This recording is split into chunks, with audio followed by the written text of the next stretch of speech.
Picture this moment. Light is streaming through your window right now, carrying energy that left the sun 8 minutes ago. Each ray is composed of countless tiny packets of energy called photons, invisible messengers that have traveled 93 million miles to reach your eyes. But here's the question that will haunt us throughout this journey. Can any of these photons tell you where they've been before? To understand whether a photon can remember its past, we must first understand what a photon actually is.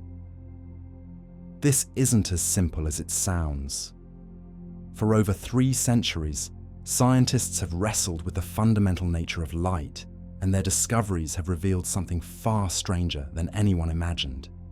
In 1665, Isaac Newton proposed that light consists of tiny particles, which he called corpuscles. These particles, he argued, travel in straight lines and bounce off surfaces like tiny billiard balls. It was an elegant theory that explained reflection and refraction quite well. But Newton's particle theory had competition. Around the same time, Christian Huygens suggested something radically different. Light, he claimed, is a wave, much like ripples spreading across a pond. Waves could explain why light bends around corners and creates those beautiful interference patterns you see in soap bubbles. For nearly 200 years, these two theories battled for supremacy. The wave theory seemed to win in the early 1800s when Thomas Young performed his famous double-slit experiment. He shone light through 2 narrow parallel slits and observed the pattern on a screen behind them. Instead of 2 bright lines which particles would create, Young saw alternating bands of light and darkness. This interference pattern was unmistakable evidence that light behaves as a wave. But the universe had more surprises in store. In 1900, Max Planck was studying how hot objects glow, trying to solve what scientists called the ultraviolet catastrophe. Classical physics predicted that a perfect black body should emit infinite energy at high frequencies, which was clearly absurd. Planck found a solution, but it required a revolutionary assumption. Energy comes in discrete packets, or quanta. 5 years later, Albert Einstein took Planck's idea even further. Einstein proposed that light itself is quantized, existing as discrete packets of energy.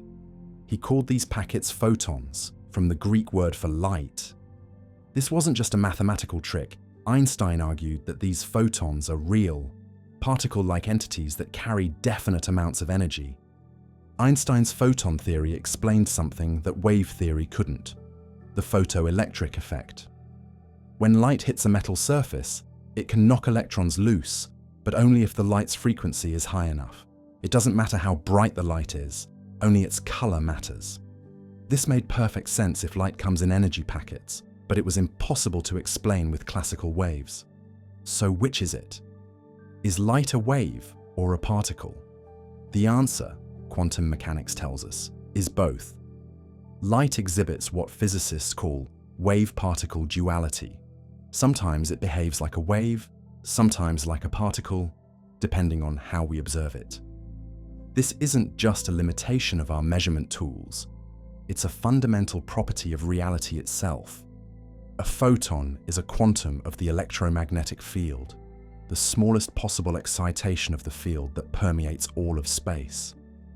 Think of the electromagnetic field as an invisible ocean, and photons as the smallest possible ripples in that ocean. But unlike ripples in water, these quantum ripples have a peculiar property. They're both waves and particles simultaneously. Each photon carries a specific amount of energy, determined by its frequency.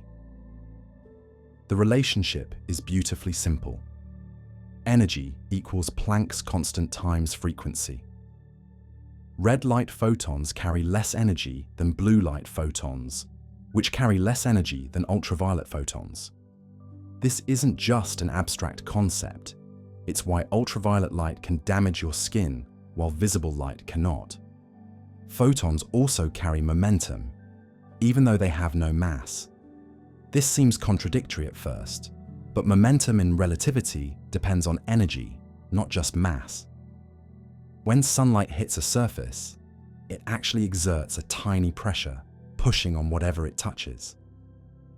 This radiation pressure is strong enough to power solar sails, spacecraft that literally surf on beams of light.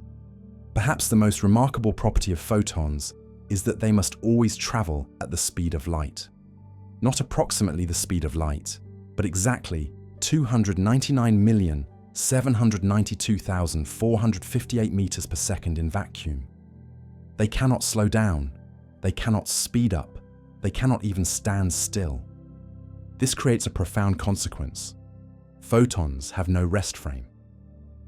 In Einstein's special relativity, every massive object has a reference frame where it's at rest. You can imagine sitting on a moving train or flying alongside a speeding bullet, but you cannot fly alongside a photon. From the photon's perspective, if such a perspective exists, no time passes during its journey. A photon that travels from a distant galaxy to your eye experiences the entire journey instantaneously. This timeless existence of photons hints at something deeper. If a photon experiences no time during its journey, can it accumulate memories along the way? Can it carry information about where it's been or what it's encountered? The question becomes even more intriguing when we consider what happens when photons interact with matter. When a photon encounters an atom, several things can happen. It might pass through unchanged, as most light passes through glass. It might be absorbed, transferring all its energy to an electron and ceasing to exist. Or it might scatter, bouncing off in a new direction with its energy changed. Each interaction leaves traces, but not necessarily in the photon itself. The quantum nature of light adds another layer of mystery. In quantum mechanics, particles don't have definite properties until they're measured. A photon doesn't have a definite position and momentum simultaneously. It exists as a probability wave, spread out across space, until something forces it to collapse into a definite state. This quantum uncertainty raises profound questions about photon identity. If we can't pin down exactly where a photon is or where it's going, how can we track its history? If a photon is absorbed and then another is emitted, are they the same photon or different ones? The very question might be meaningless in the quantum world. Consider the light from your reading lamp. Some of those photons were created moments ago in the lamp's filament. Others might have bounced off your walls multiple times before reaching your eyes. Some might have been absorbed and re-emitted by the paint on your walls, or the dust in the air. Each interaction potentially changes the photon's energy and direction, but does it change the photon's identity? The electromagnetic field that gives rise to photons extends throughout the universe. It's the same field that creates radio waves, microwaves, infrared radiation, visible light, ultraviolet radiation, X-rays, and gamma rays. These are all fundamentally the same phenomenon, differing only in frequency and energy. A photon is simply a ripple in this cosmic field, a temporary excitation that carries energy from one place to another. But here's where things get truly strange. The electromagnetic field exists everywhere, even in empty space. What we call vacuum isn't really empty. It's filled with quantum fluctuations, virtual particles that pop in and out of existence too quickly to detect directly. Real photons emerge from this quantum foam, temporary crystallizations of field energy that achieve independent existence. When we ask whether a photon can remember its past, we're really asking whether these field excitations maintain their identity through interactions. Do they carry information about their creation and journey, or are they simply anonymous packets of energy, indistinguishable from one another? The question becomes even more complex when we consider that photons are identical particles. In quantum mechanics, truly identical particles are literally indistinguishable. There's no way to tag or label individual photons to track them through space and time. If you have two photons with the same energy traveling in the same direction, there's no experiment that can tell you which is which. This indistinguishability isn't just a practical limitation, it's a fundamental principle of quantum mechanics. The universe itself doesn't distinguish between identical particles. They lose their individual identity and become part of a quantum collective, described by mathematical functions that treat them as interchangeable. Yet something in us rebels against this anonymity. We want to believe that particles have histories, that they carry traces of their journeys like cosmic travelers with invisible passports. This desire to find identity and continuity in the quantum world reflects something deep in human nature, our need to impose narrative and meaning on the fundamental forces of reality. As we delve deeper into the nature of photons and their interactions with matter, we'll explore whether this desire for photon memory has any basis in physical reality. We'll examine how photons are created and destroyed, how they interact with atoms and fields, and whether any traces of their past can survive the quantum mechanical erasure of identity. The journey will take us through the strange landscape of quantum mechanics, where particles exist in multiple states simultaneously, where observation changes reality, and where the very concept of individual identity becomes questionable. We'll discover that the question of photon memory touches on some of the deepest mysteries in physics, from the nature of time to the meaning of information in quantum systems. But first, we must understand how photons interact with the world around them, how they're absorbed and emitted by atoms, and what happens to their identity in these quantum transactions. Because if photons can remember their past, it would have to survive these fundamental interactions that define their existence in our universe. Deep within the heart of a hydrogen atom, an electron orbits the nucleus in a dance that has continued unchanged for billions of years. But this dance is about to be interrupted. A single photon, racing through space at the ultimate speed limit of the universe, is on a collision course with this tiny electron. The moment of impact is unlike anything in our everyday experience. The photon doesn't bounce off like a marble hitting a wall. It doesn't push the electron aside like a car hitting a pedestrian. Instead, something far stranger occurs. The photon vanishes completely, and the electron suddenly jumps to a higher energy level, as if it had been magically teleported to a larger orbit around the nucleus. This process, called absorption, is one of the most fundamental interactions in the universe. Every time you see color, every time a plant captures sunlight for photosynthesis, every time a solar panel generates electricity, this quantum transaction is taking place trillions of times per second. The photon ceases to exist, and its energy becomes part of the atom's internal structure. But here's what makes this interaction so crucial to our investigation. When that photon disappears, does any trace of its previous existence remain? Has the atom somehow recorded information about where that photon came from, how long it traveled, or what it encountered along the way? To understand this, we need to examine what actually happens during absorption at the quantum level. The electron doesn't gradually spiral outward to its new orbit. There's no smooth transition, no intermediate stages. One moment, the electron is in its ground state. The next moment, it's in an excited state. And the photon that caused this transformation has been completely annihilated. This quantum leap happens because electrons in atoms can only exist at specific energy levels, like a person who can only stand on certain floors of a building, never between floors.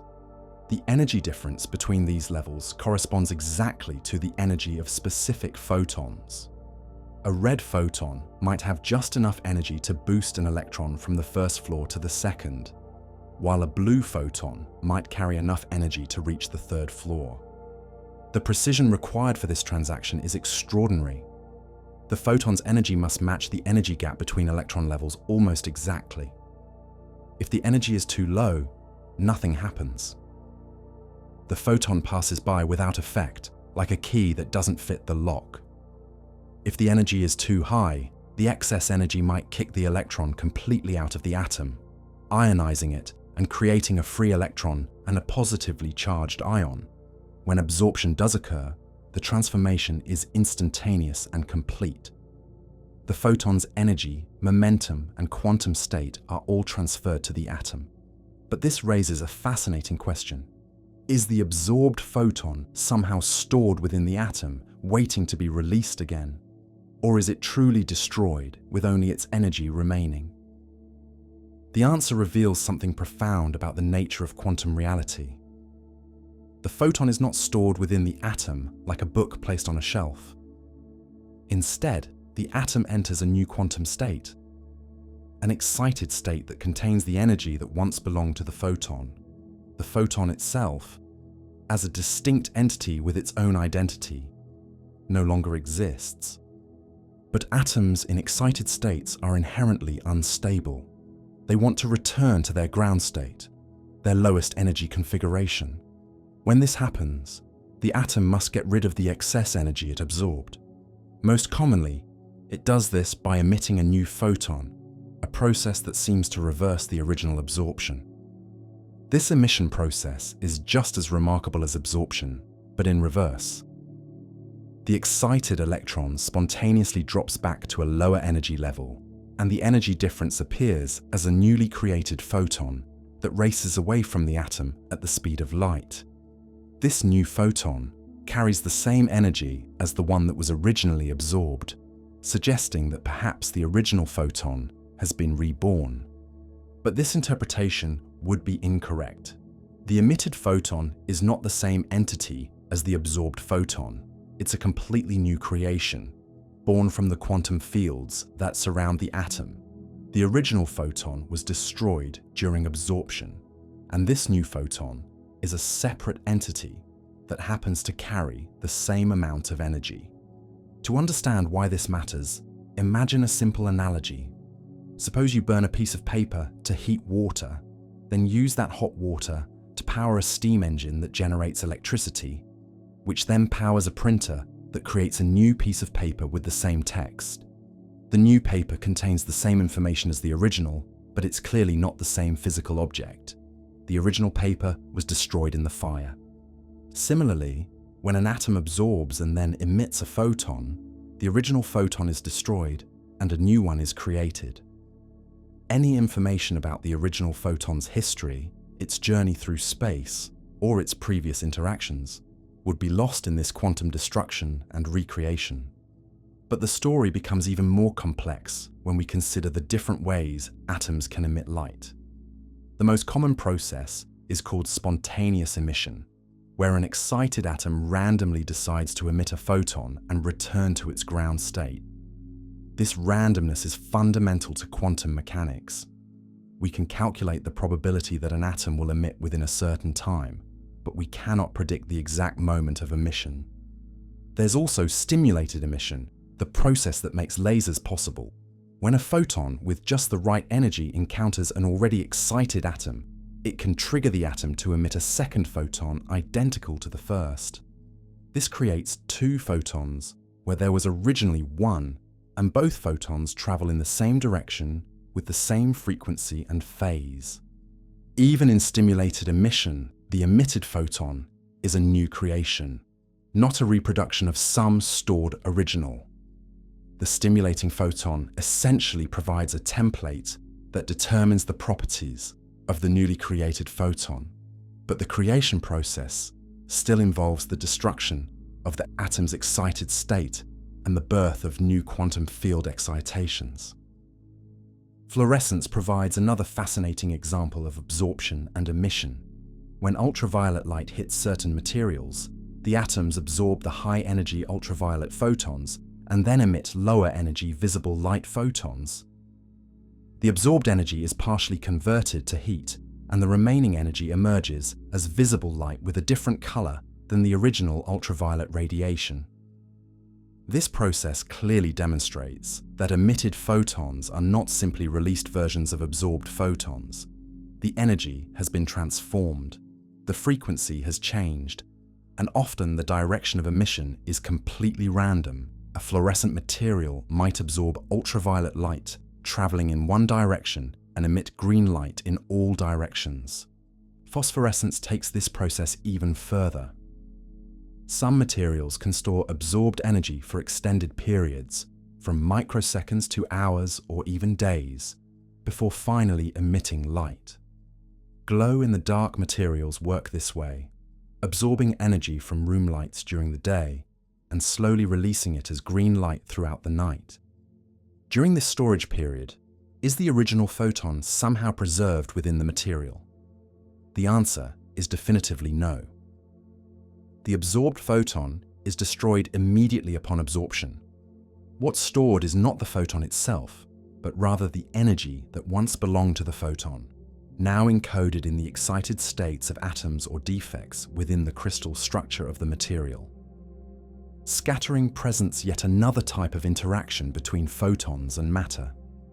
When light encounters small particles or irregularities in a material, it can bounce off in different directions. Rayleigh scattering, for example, is why the sky appears blue.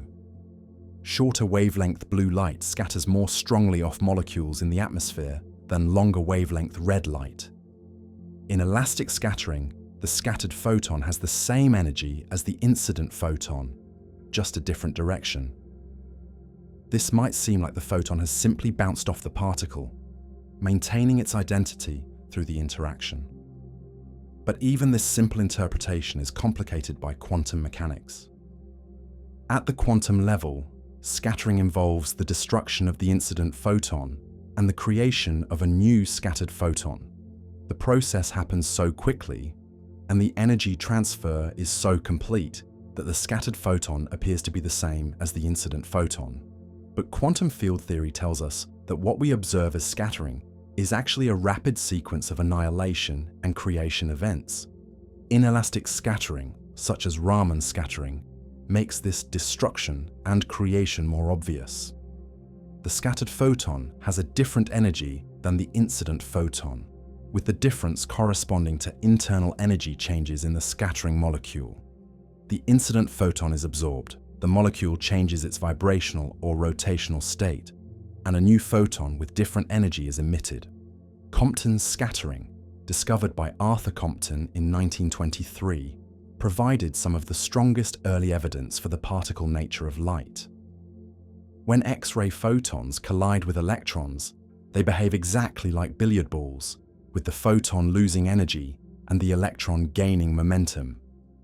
But even in this apparently particle-like interaction, the scattered photon is quantum mechanically distinct from the incident photon. These absorption and emission processes occur constantly throughout the universe. In the core of stars, gamma-ray photons are absorbed and re-emitted countless times as they slowly work their way from the fusion reactions at the center to the star's surface. A photon created in the sun's core might take 100,000 years to reach the surface, being absorbed and re-emitted trillions of times along the way. Yet each absorption completely destroys the original photon, and each emission creates a completely new one. The photon that finally escapes the sun and travels to Earth in 8 minutes is not the same photon that was created in the fusion reaction. It's the descendant of countless generations of photons, each one a unique quantum entity with no memory of its predecessors. This raises a profound question about identity and continuity in the quantum world. If every interaction potentially destroys and recreates photons, how can we speak of a photon having a history? How can we track the journey of something that might be destroyed and reborn multiple times along the way? The answer lies in recognizing that our classical intuitions about object permanence don't apply to quantum particles. In our everyday world, objects maintain their identity through time. The pen in your hand now is the same pen that was there a moment ago. But in the quantum world, particles are excitations of underlying fields, temporary crystallizations of energy that can vanish and reappear without warning. This doesn't mean that information is completely lost during absorption and emission. The energy, momentum, and angular momentum of the absorbed photon must be conserved. These quantities are transferred to the atom and then passed on to any emitted photon. But these conserved quantities are not memories in any meaningful sense. They're simply the bookkeeping requirements of physical law. Furthermore, the quantum state of the atom after absorption depends only on its current configuration and the properties of the absorbed photon. It doesn't matter whether the photon traveled for millions of years from a distant star or was created milliseconds ago in a nearby light bulb. The atom responds only to the photon's immediate properties, its energy, momentum, and polarization. This erasure of history during absorption and emission is not a limitation of our measurement techniques or a consequence of quantum uncertainty. It's a fundamental feature of how quantum fields operate. Each absorption event completely annihilates the incident photon, and each emission event creates a genuinely new quantum entity. But if individual photons cannot carry memories of their past, perhaps we can find traces of their history in other ways. Maybe the statistical properties of large numbers of photons preserve information that individual photons cannot carry. Maybe the quantum entanglement between photons and the atoms that created them maintains some connection to the past. These possibilities lead us to our next investigation, the indistinguishability principle, and what it tells us about tracking individual photons through their interactions with matter. Imagine you're holding two identical coins fresh from the mint, with no scratches or distinguishing marks. Now close your eyes while someone shuffles them around. When you open your eyes, can you tell which coin is which?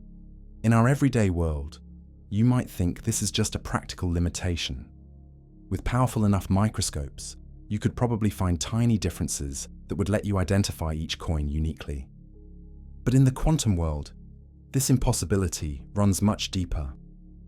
When we have two photons with identical properties, traveling in the same direction with the same energy, there is no conceivable experiment, no matter how sophisticated, that can distinguish between them. This isn't because our instruments are inadequate, it's because the universe itself doesn't distinguish between them. This fundamental principle, called quantum indistinguishability, strikes at the heart of our question about photon memory. If we cannot even tell one photon from another, how can we possibly track individual photons through space and time to determine their histories? How can we know if a photon we detect today is the same one that left a star yesterday, or a completely different one that was created moments ago? The implications of indistinguishability were first recognized in the early days of quantum mechanics, but their full significance wasn't appreciated until physicists began studying systems with multiple identical particles. What they discovered challenged fundamental assumptions about the nature of reality itself. In classical physics, particles are like tiny billiard balls, each with its own definite position and trajectory. Even if two billiard balls look identical, we can in principle track each one individually by following its path through space. We can label one as ball A and the other as ball B, and these labels remain meaningful throughout their motion. Quantum mechanics shatters this classical picture. Quantum particles don't have definite trajectories. Instead, they exist as probability waves that can spread out over large regions of space. When two identical quantum particles interact, their probability waves overlap and interfere, creating patterns that are impossible to explain if we try to maintain individual identities for the particles. This interference between identical particles leads to remarkable phenomena. Consider what happens when two identical photons approach a beam splitter, a device that reflects half the incident light and transmits the other half. Classically, we might expect each photon to have a 50% chance of being reflected and a 50% chance of being transmitted leading to all possible outcomes.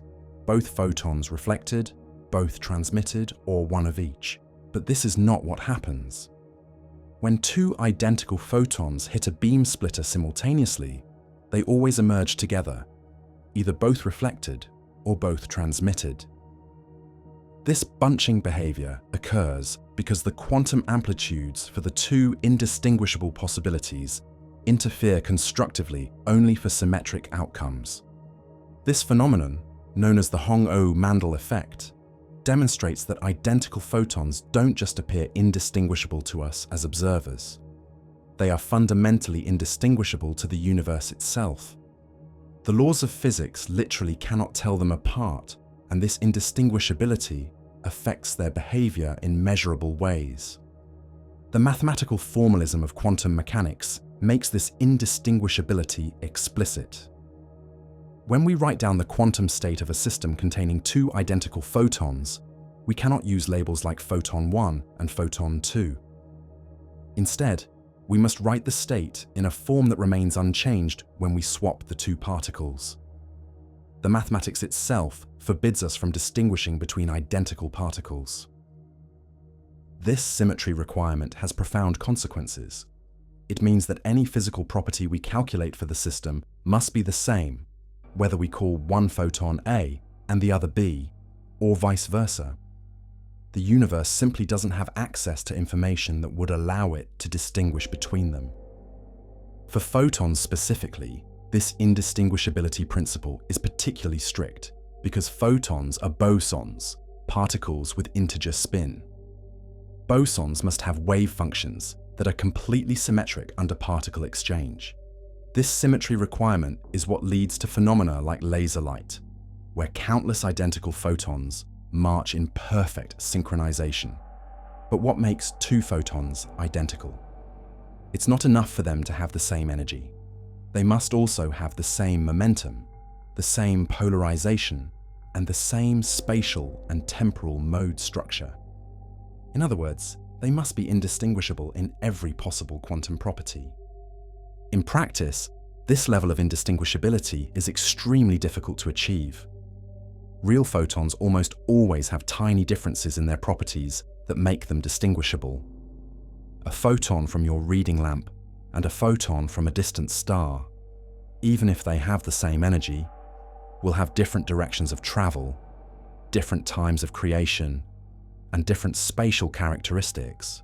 However, the theoretical principle remains crucial for understanding photon behavior.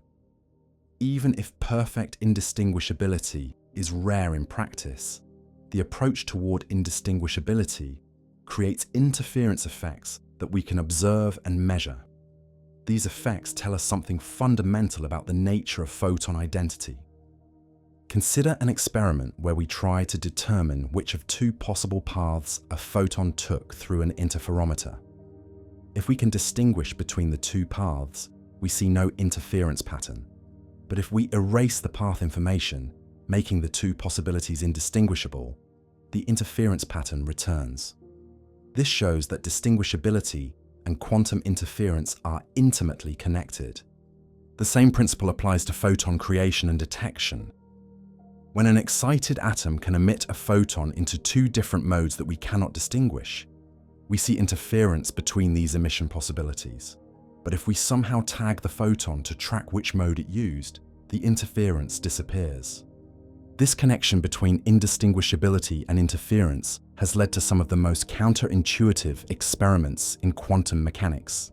In delayed choice experiments, we can decide whether to measure path information after the photon has already completed its journey. Remarkably, our delayed choice seems to retroactively determine whether the photon behaved as a wave or a particle during its earlier journey. But these experiments don't allow us to recover historical information about individual photons. Instead, they show us that the very concept of an individual photon with a definite history is problematic in quantum mechanics. The photon's behavior depends on the entire experimental setup, including measurements that haven't been made yet. Quantum field theory provides an even more radical perspective on photon indistinguishability. In this framework, Photons are not separate entities at all, but rather excitations of a single electromagnetic field that fills all of space. When we create or destroy photons, we're adding or removing excitations from this field, but the field itself is continuous and unified. From this field perspective, asking whether two photons are the same or different is like asking whether two ripples on a pond are the same or different. The question has no meaningful answer because the ripples are temporary disturbances in an underlying medium, not separate objects with individual identities. This field view helps explain why absorption and emission erase photon identity so completely. When a photon is absorbed, the corresponding field excitation disappears back into the quantum vacuum. When a photon is emitted, a new field excitation appears. There's no sense in which the new excitation is the same as or different from any previous excitation. The indistinguishability principle also has practical implications for any attempt to track photon histories. Suppose we wanted to mark photons somehow to follow their journeys through space and time. Any such marking would necessarily make the marked photons distinguishable from unmarked ones, changing their quantum behavior. More fundamentally, the act of marking would require interaction with the photons, which could change their energy, momentum, or other properties. This would alter their subsequent behavior, making any information we gained about their past irrelevant to their future evolution. Even if we could mark photons without disturbing them, the indistinguishability principle tells us that this information would be physically meaningless. The universe doesn't track individual photon identities, so any labels we attach would be arbitrary human constructs with no basis in physical law. This leads to a paradox that has puzzled physicists and philosophers alike. We naturally think of particles as individual entities with continuous existence through time. We expect to be able to point to a particle and say, "This is the same particle that was here a moment ago."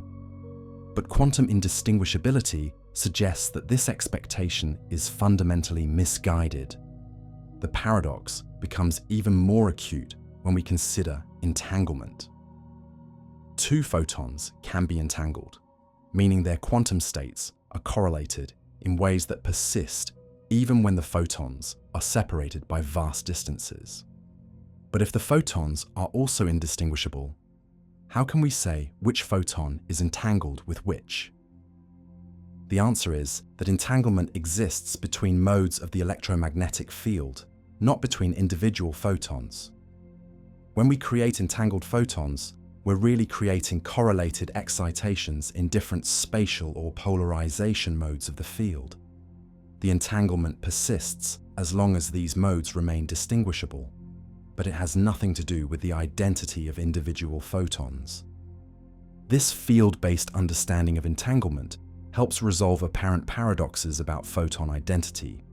We don't need to track individual photons to understand or use entanglement. Instead, we work with the correlations between different modes of the electromagnetic field, correlations that can persist even as individual photons are created and destroyed. But this resolution comes at a cost.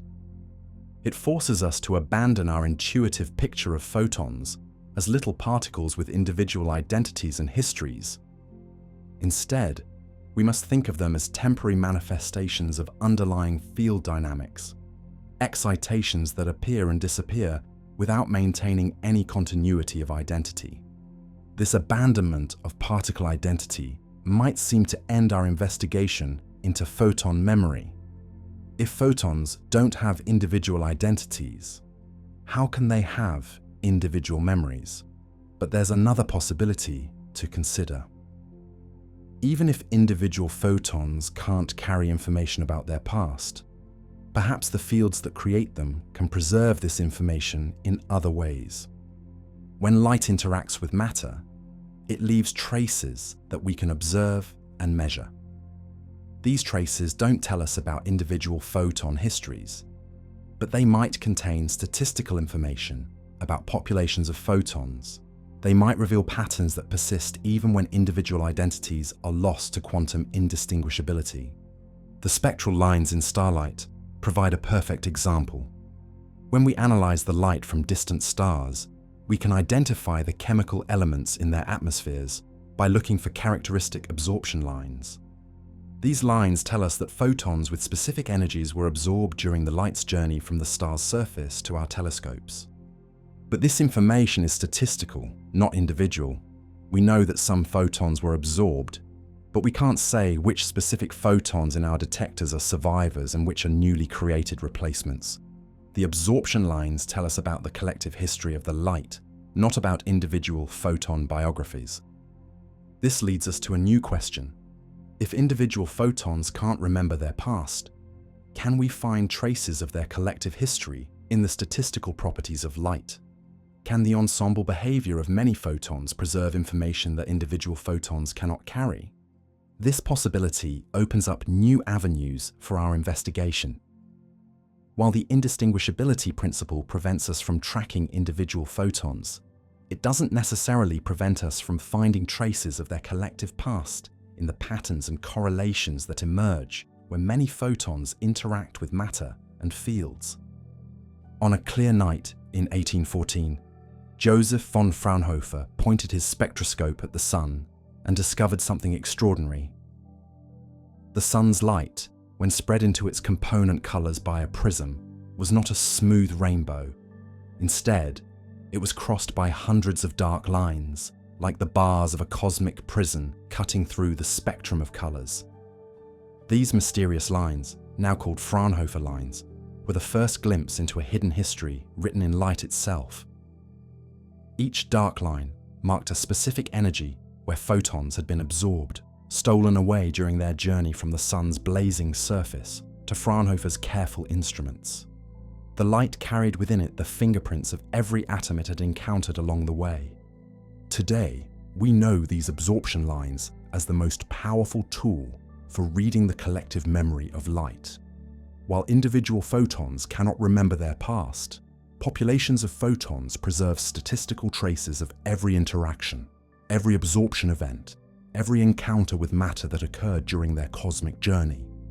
When starlight passes through the star's own atmosphere, through interstellar gas clouds, through our own atmosphere, and finally through the instruments we use to study it, each layer of matter steals away photons with specific energies.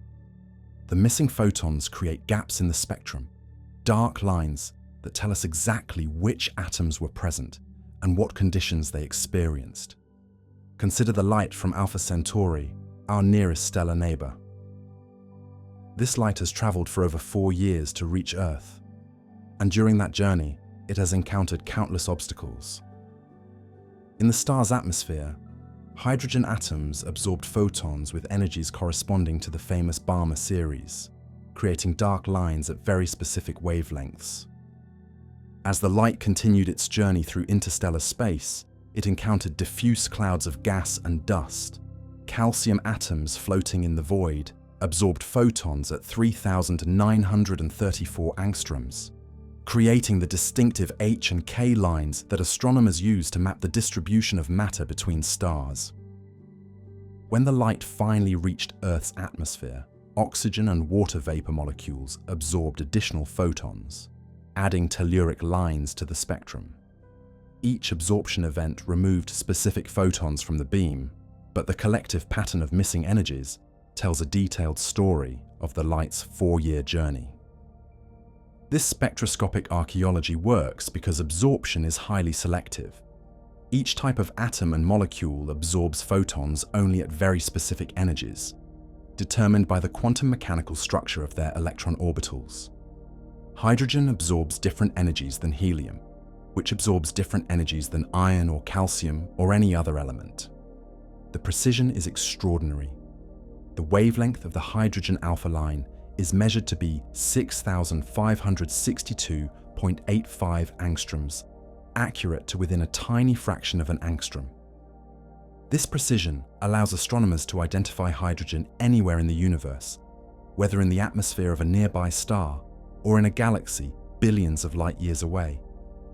But here's what makes this detective work so remarkable. We're not tracking individual photons through these interactions. We're studying the statistical shadows left by countless absorption events. When we see a dark absorption line in a spectrum, we're looking at the collective absence of millions or billions of photons that were absorbed along the way.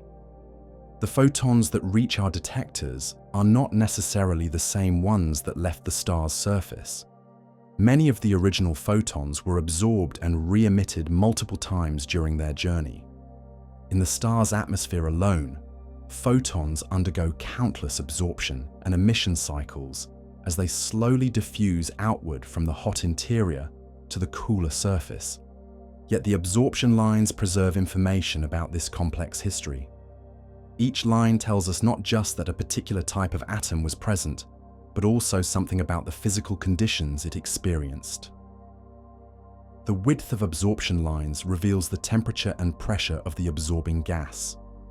Doppler shifts tell us about motion and rotation. Magnetic field effects split single lines into multiple components. The thermal broadening of spectral lines provides a perfect example of how collective photon behavior reveals environmental conditions. In hot gas, atoms move rapidly in random directions due to thermal motion. When these moving atoms absorb photons, the Doppler effect shifts the absorption frequency slightly. Fast-approaching atoms absorb photons at slightly higher frequencies, while fast-receding atoms absorb at slightly lower frequencies. The result is that a sharp absorption line becomes broadened, with the amount of broadening directly related to the temperature of the gas.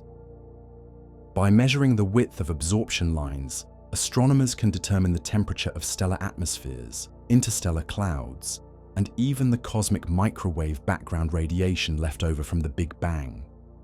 Pressure broadening tells a similar story about gas density. In dense environments, atoms frequently collide with one another, disrupting their energy levels and broadening the range of photon energies they can absorb. The amount of pressure broadening reveals how densely packed the absorbing atoms are, allowing us to map the density structure of stellar atmospheres and planetary atmospheres. Magnetic field effects create even more detailed information. In strong magnetic fields, the energy levels of atoms split into multiple sublevels, a phenomenon called the Zeeman effect.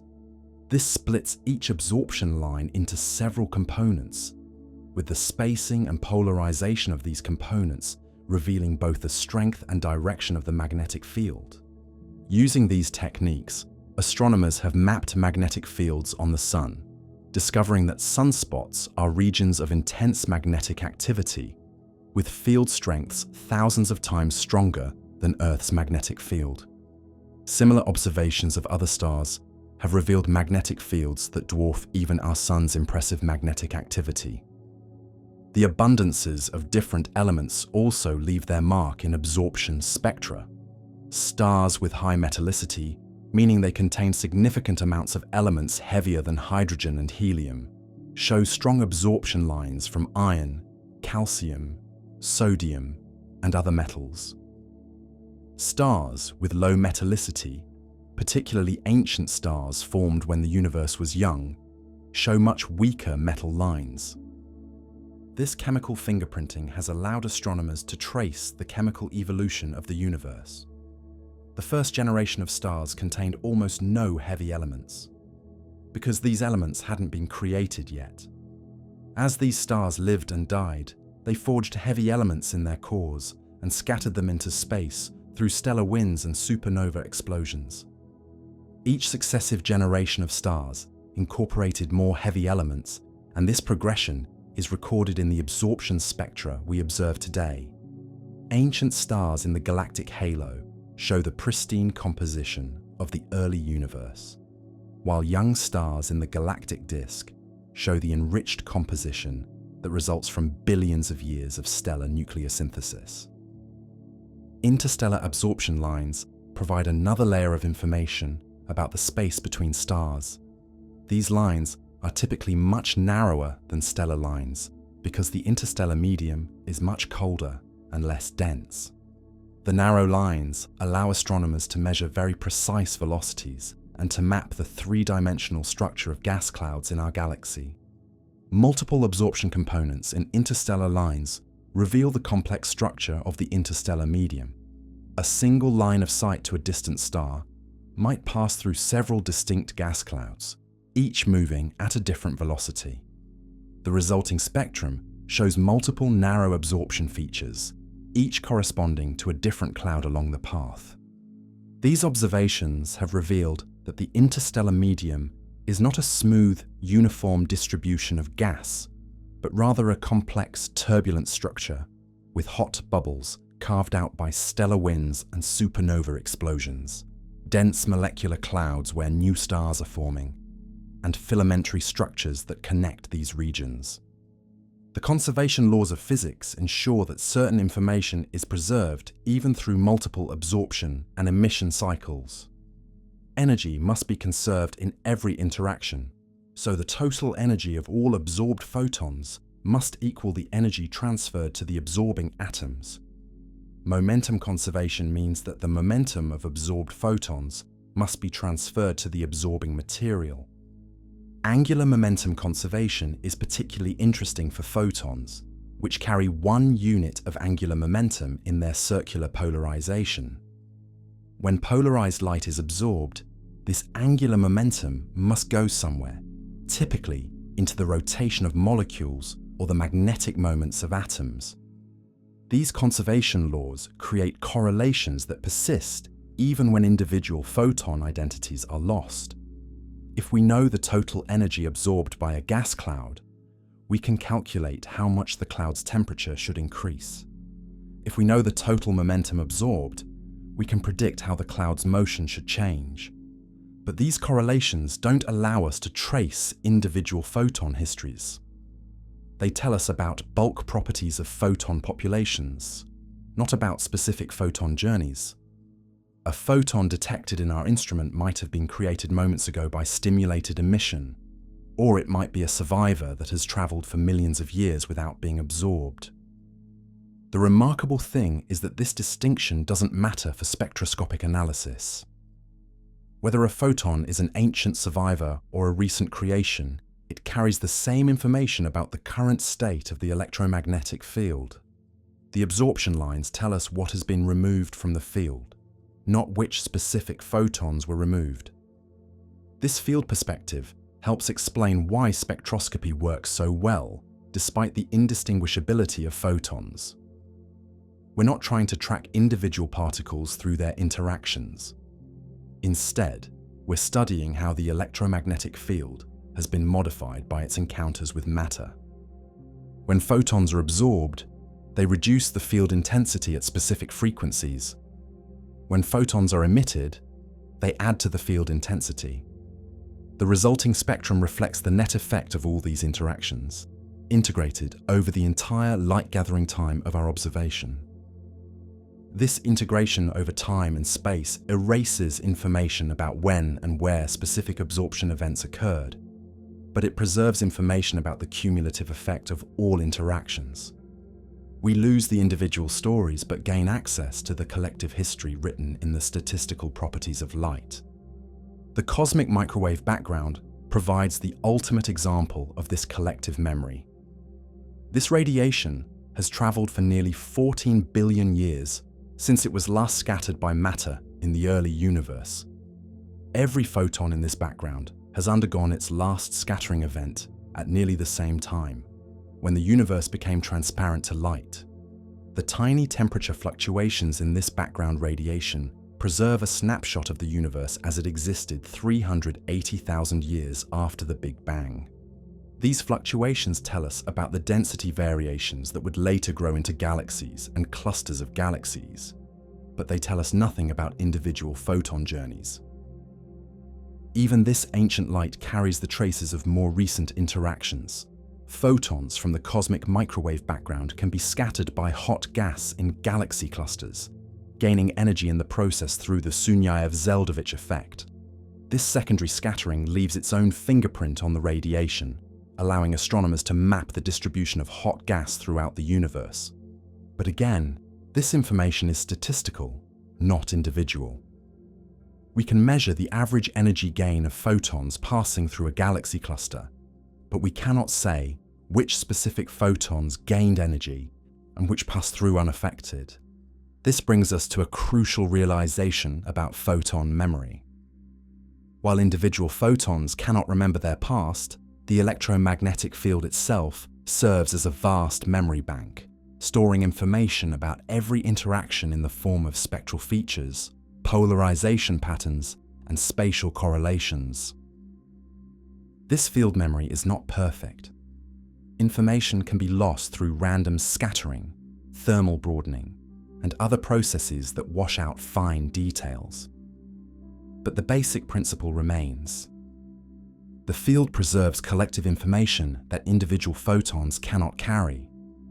As we continue our investigation into photon memory, we must shift our perspective from thinking about individual particles to thinking about field dynamics. The question is not whether a specific photon remembers its past, but whether the quantum fields that give rise to photons can preserve and transmit information about their history through space and time.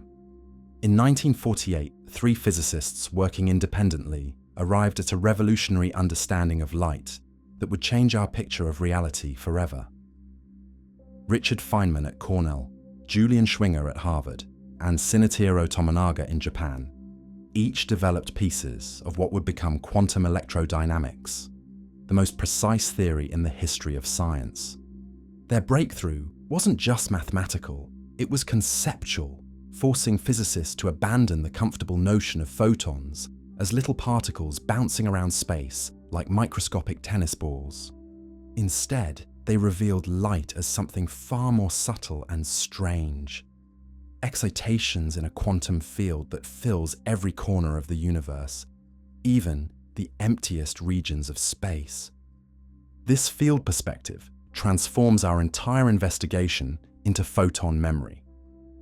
If photons are not separate entities, but rather temporary ripples in an underlying ocean of electromagnetic energy, then the question of whether they can remember their past becomes fundamentally different.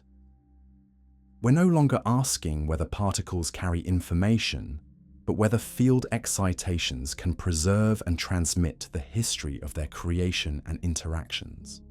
The electromagnetic field in quantum electrodynamics is not the classical field that Maxwell described in the 19th century, though it shares many properties. The quantum field is something more fundamental, a mathematical entity that assigns complex numbers to every point in space and time, numbers that determine the probability of finding photons at those locations. But here's where the field concept becomes truly radical. The field exists even when no photons are present. What we call empty space, the quantum vacuum, is actually teeming with virtual particles that pop in and out of existence too quickly to observe directly.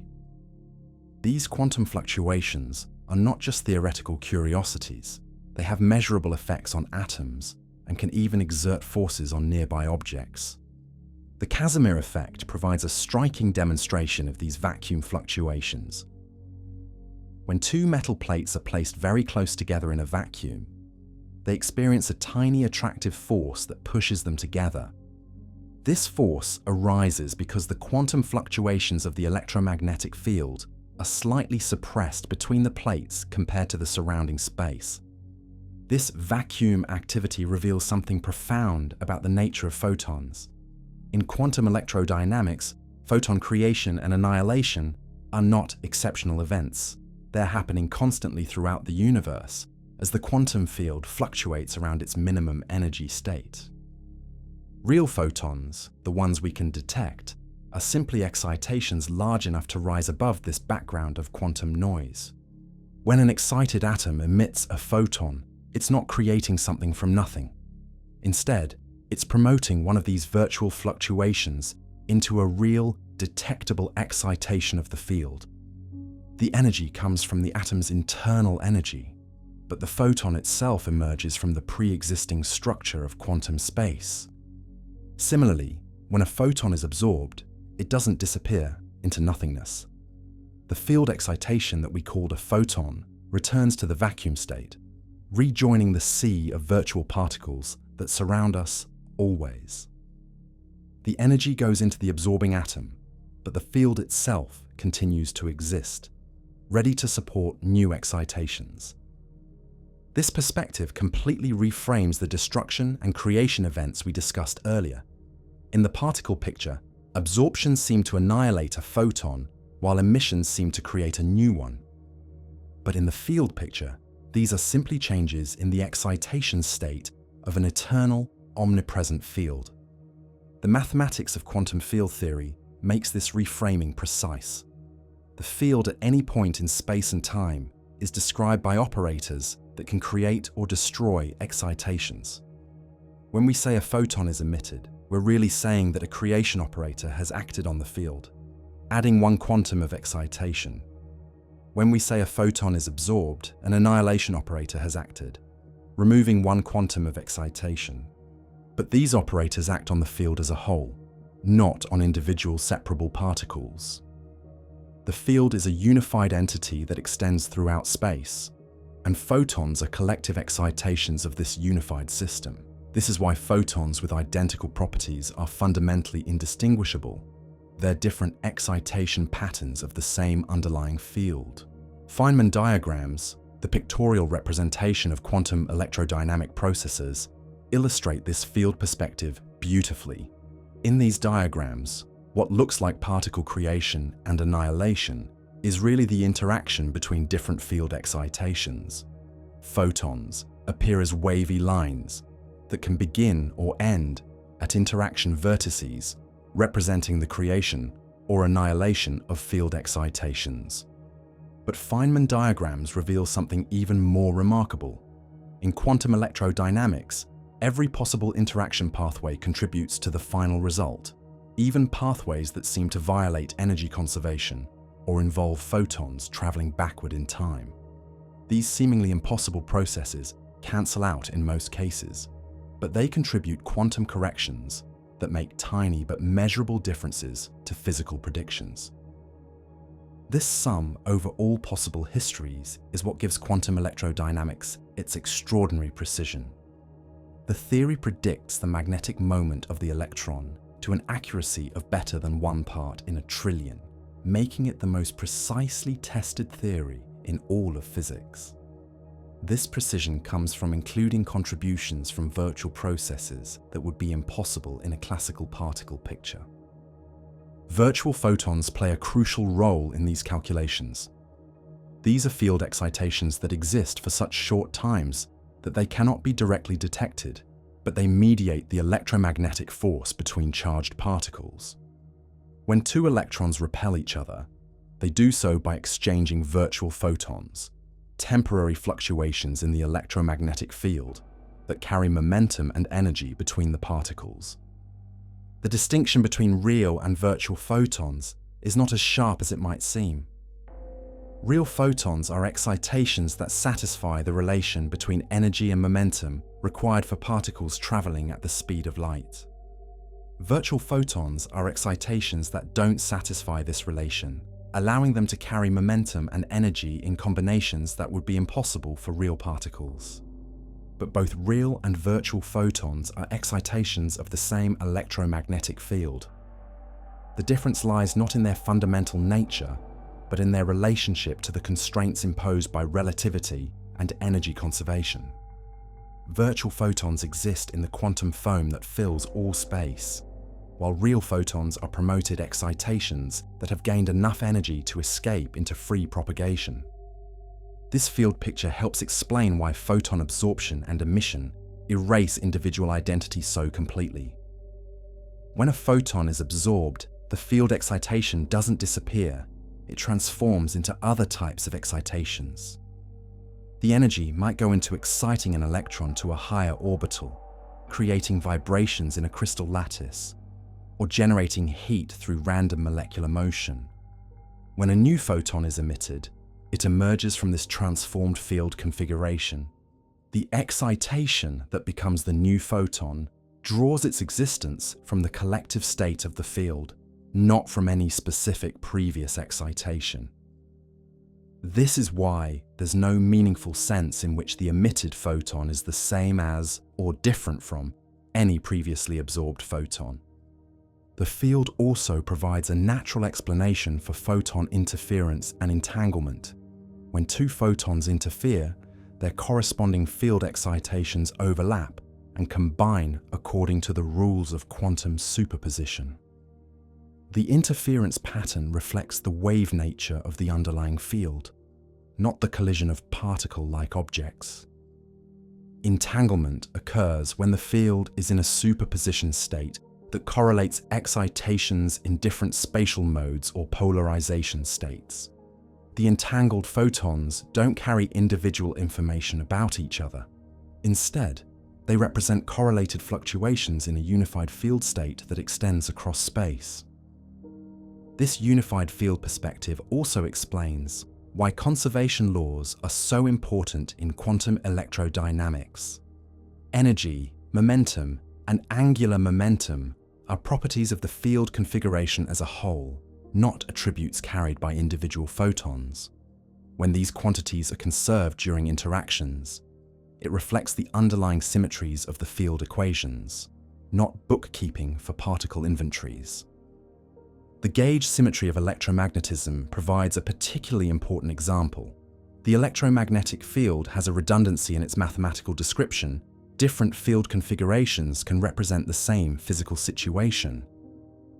This gauge freedom is what allows virtual photons to violate the normal energy-momentum relation, and it's also what ensures that only physically meaningful field configurations contribute to observable processes. But this field perspective raises new questions about information and memory. If photons are excitations of a universal field, can the field itself preserve information about past interactions? Can the quantum state of the field encode a history that individual excitations cannot carry? The answer depends on what we mean by information and memory.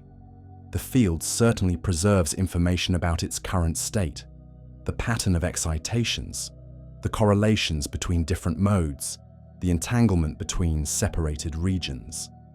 This information determines how the field will evolve and how it will respond to future interactions. But this state information is not the same as historical information. The current configuration of the field tells us what is, not what was. Two different histories can lead to identical field states, making it impossible to reconstruct the past from present observations alone. However, the field does preserve certain types of correlation that persist through time.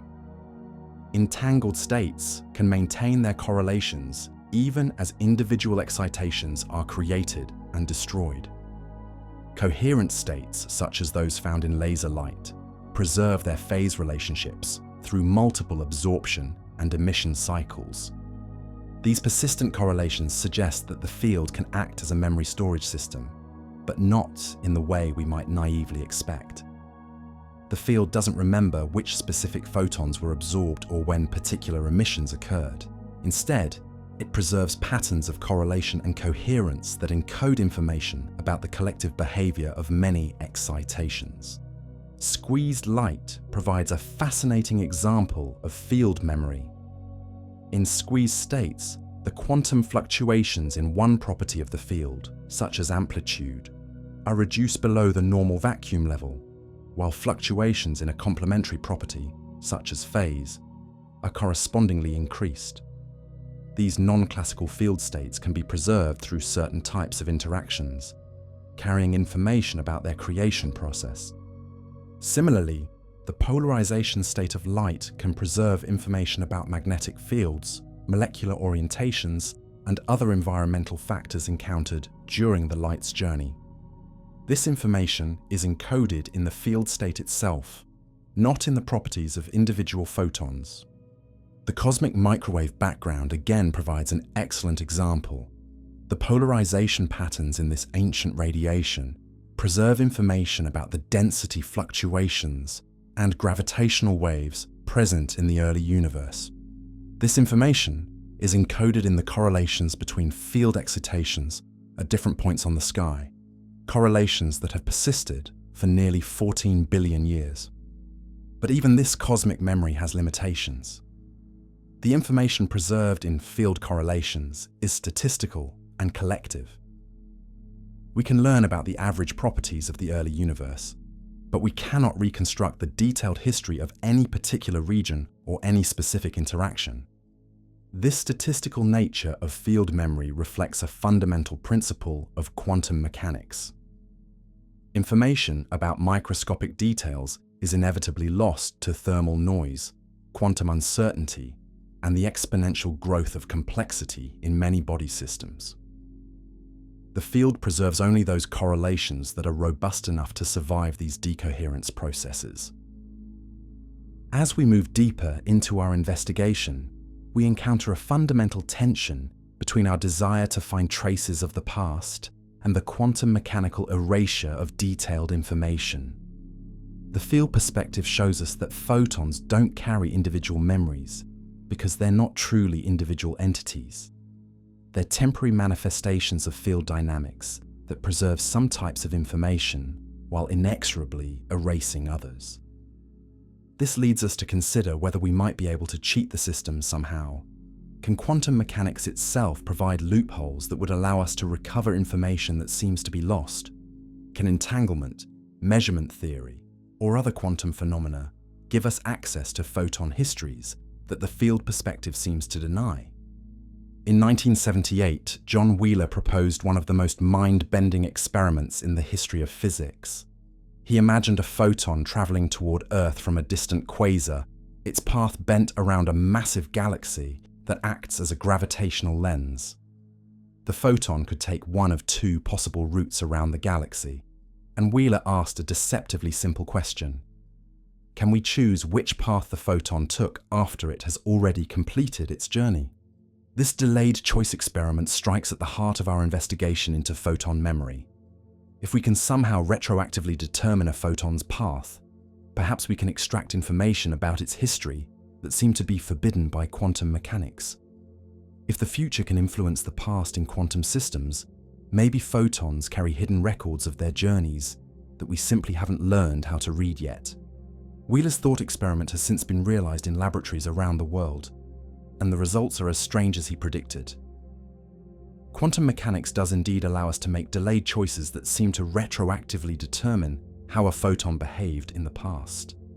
But these experiments, rather than revealing hidden photon memories, actually demonstrate why such memories cannot exist in principle.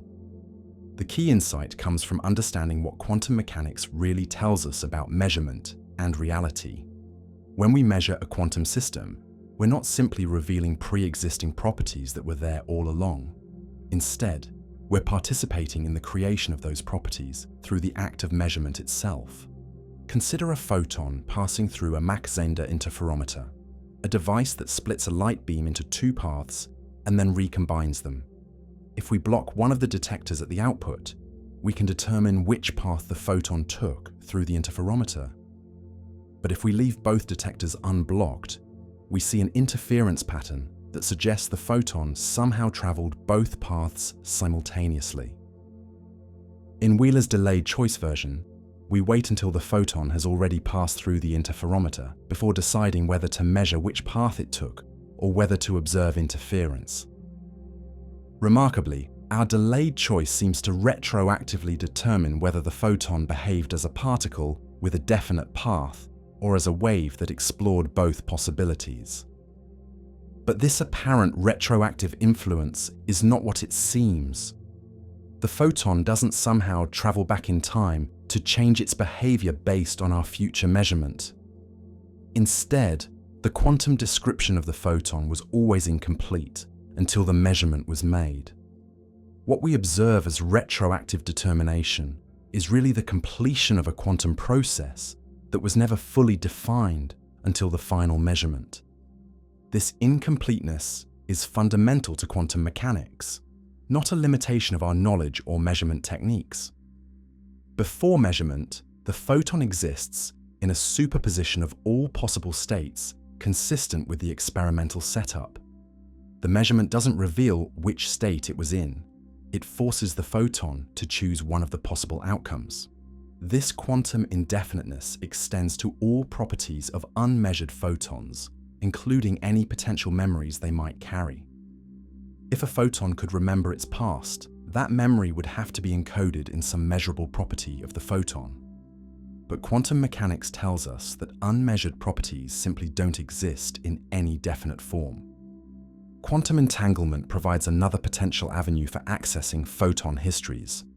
When two photons are entangled, measuring one instantly affects the quantum state of the other, regardless of the distance between them. Einstein famously called this spooky action at a distance, and it has since been confirmed in countless experiments. Could entanglement allow us to extract information about a photon's past by examining its entangled partner? The answer depends on how the entanglement was created and what happened to both photons afterward.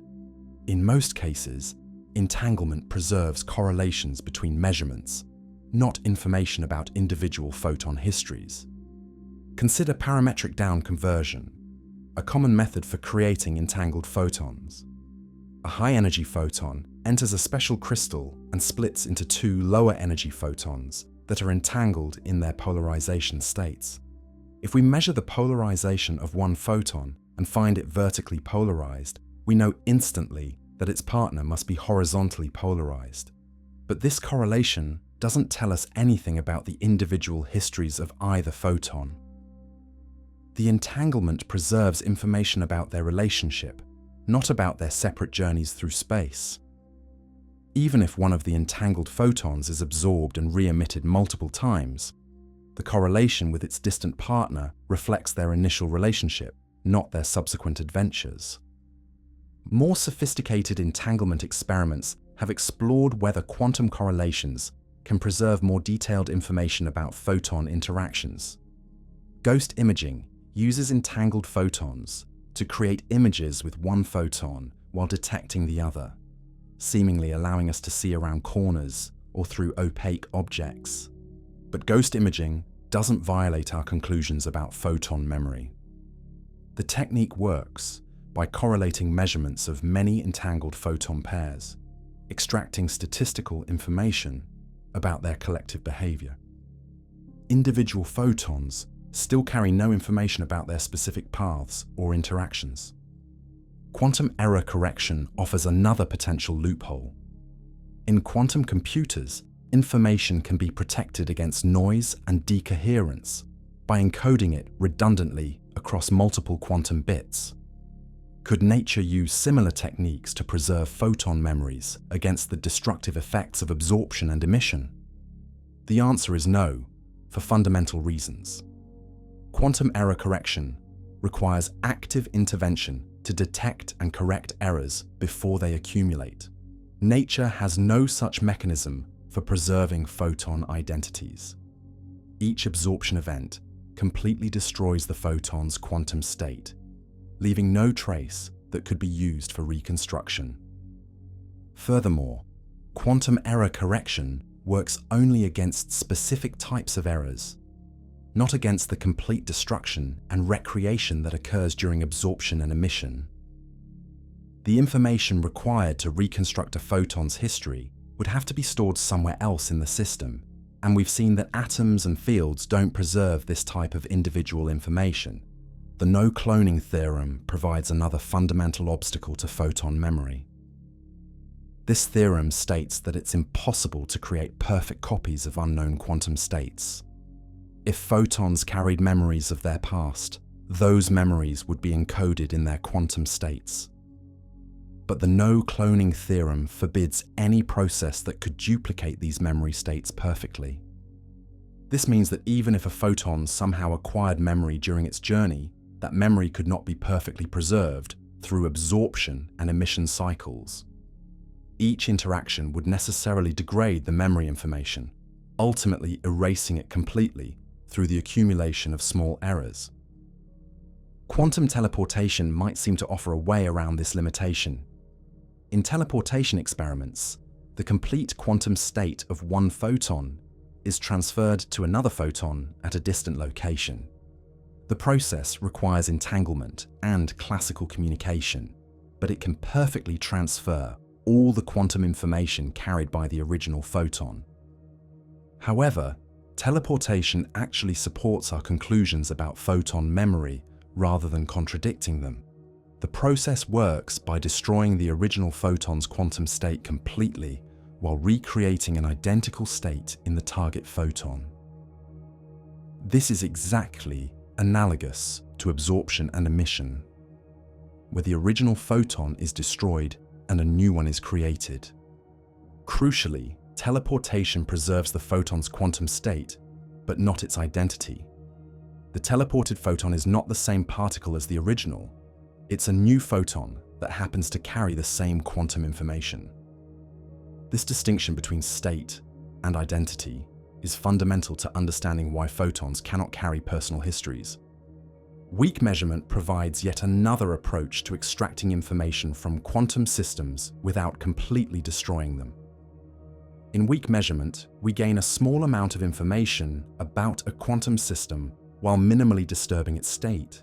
Could weak measurements allow us to read photon memories without erasing them? Unfortunately, the weakness that makes these measurements non-destructive also makes them ineffective for reading detailed memories.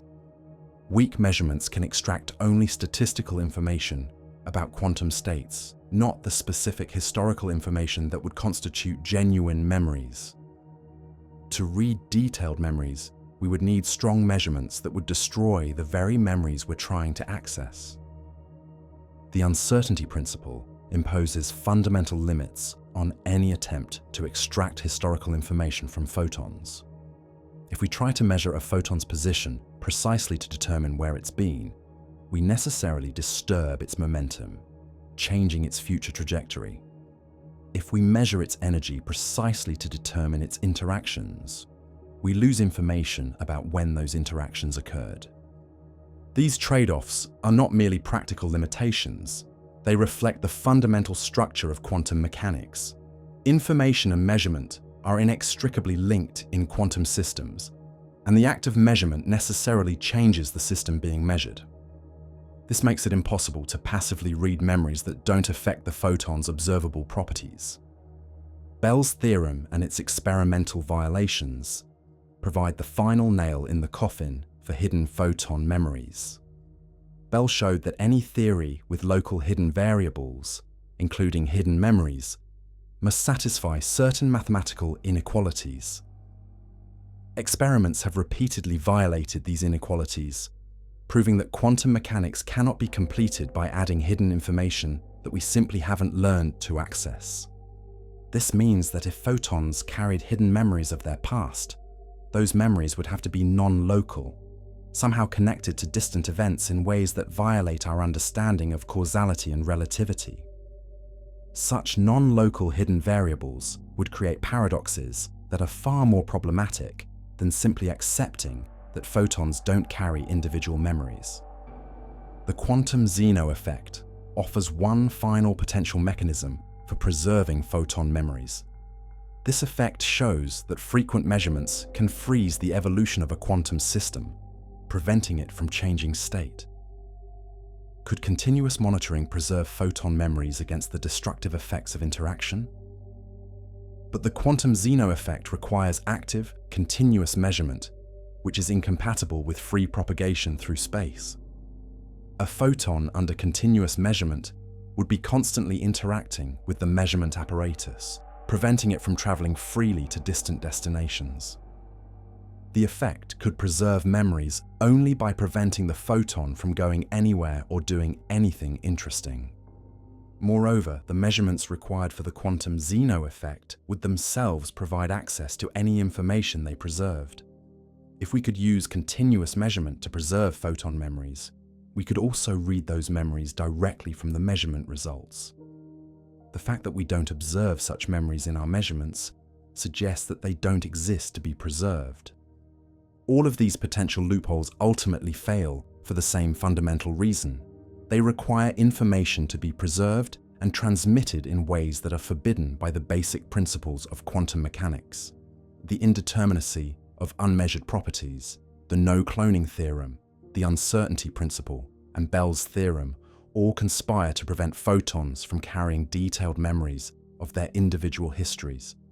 But our investigation is far from over. While individual photons cannot carry personal memories, populations of photons can preserve statistical information about their collective past. The cosmic scale provides an arena where these collective memories become visible and measurable, written in the light that has traveled the greatest distances and survived the longest journeys in the universe. As we shift our focus from individual photons to cosmic populations, we'll discover that while the universe erases personal histories, it preserves collective memories in forms that are both beautiful and profound. The light from the most distant galaxies carries information about the early universe, not in individual photon memories, but in the statistical patterns that emerge when billions of photons preserve their collective story across cosmic time and space. 13.8 billion years ago, the universe became transparent for the first time. Before this moment, space was filled with a hot, dense plasma where electrons and nuclei swirled in chaotic freedom, scattering photons so efficiently that light could travel only microscopic distances before being absorbed and re-emitted. The cosmos was opaque, like trying to see through the heart of a star. But as the universe expanded and cooled, something remarkable happened. The temperature dropped just enough for electrons to bind with nuclei, forming the first neutral atoms. Suddenly, photons found themselves in a universe that no longer blocked their path. For the first time in cosmic history, light could travel freely across vast distances, carrying information from one edge of the observable universe to the other. The photons released at this moment of cosmic transparency still surround us today. They form the cosmic microwave background radiation, a faint afterglow that fills every cubic centimeter of space. These ancient photons have been traveling for longer than any other light in the universe, and their journey offers the ultimate test of our theories about photon memory and identity. When these cosmic microwave background photons began their journey, the universe was only 380,000 years old, roughly 25 million times younger than it is today. The Earth did not exist. The Sun did not exist. Even the Milky Way galaxy was just a faint concentration of dark matter beginning to collect ordinary matter into what would eventually become stars. These photons have witnessed the entire history of cosmic structure formation. They have passed through regions where galaxies condensed from primordial gas clouds, where the first stars ignited nuclear fusion in their cores, where supernovae scattered heavy elements into space, and where planets formed around second and third generation stars like our Sun.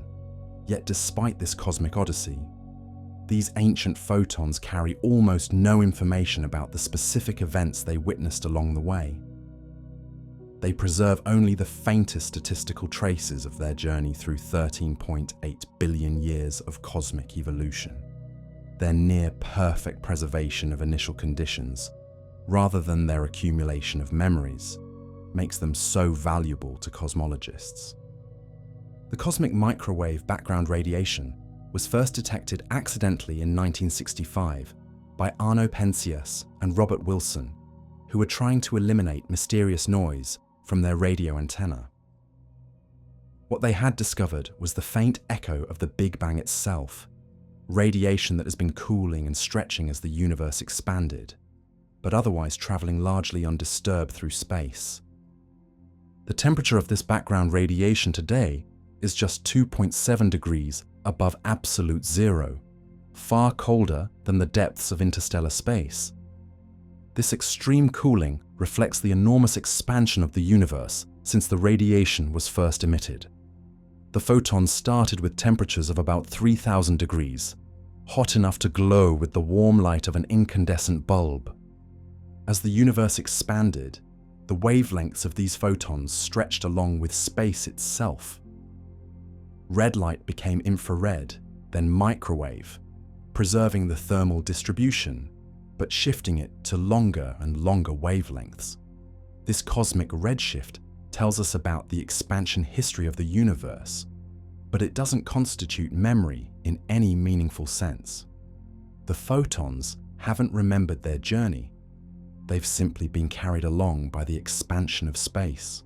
The remarkable uniformity of the cosmic microwave background provides powerful evidence that these photons have traveled largely unimpeded through space. In every direction we look, the temperature is the same to within a few parts in 100,000. This uniformity tells us that most of these photons have not been absorbed and re-emitted during their cosmic journey. If significant numbers of cosmic microwave background photons had been absorbed by intervening matter, we would see distortions in the background radiation that reflect the distribution of that matter. We do see such distortions, but they are tiny, indicating that the vast majority of these ancient photons have traveled from the surface of last scattering directly to our detectors without significant interaction. This near-perfect preservation over cosmic distances demonstrates that photons can indeed survive for extraordinary lengths of time without being absorbed. But survival is not the same as memory. These photons preserve their initial energy distribution because space is nearly empty, not because they carry records of their journey through that emptiness. The small deviations from perfect uniformity in the cosmic microwave background tell a fascinating story about the early universe.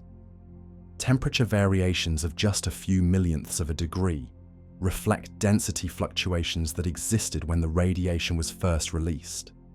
These tiny variations were the seeds that would later grow into galaxies, galaxy clusters, and the large-scale structure we observe today.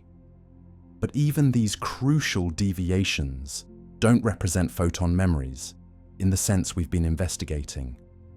They reflect conditions at the moment the photons began their journey, not experiences accumulated along the way.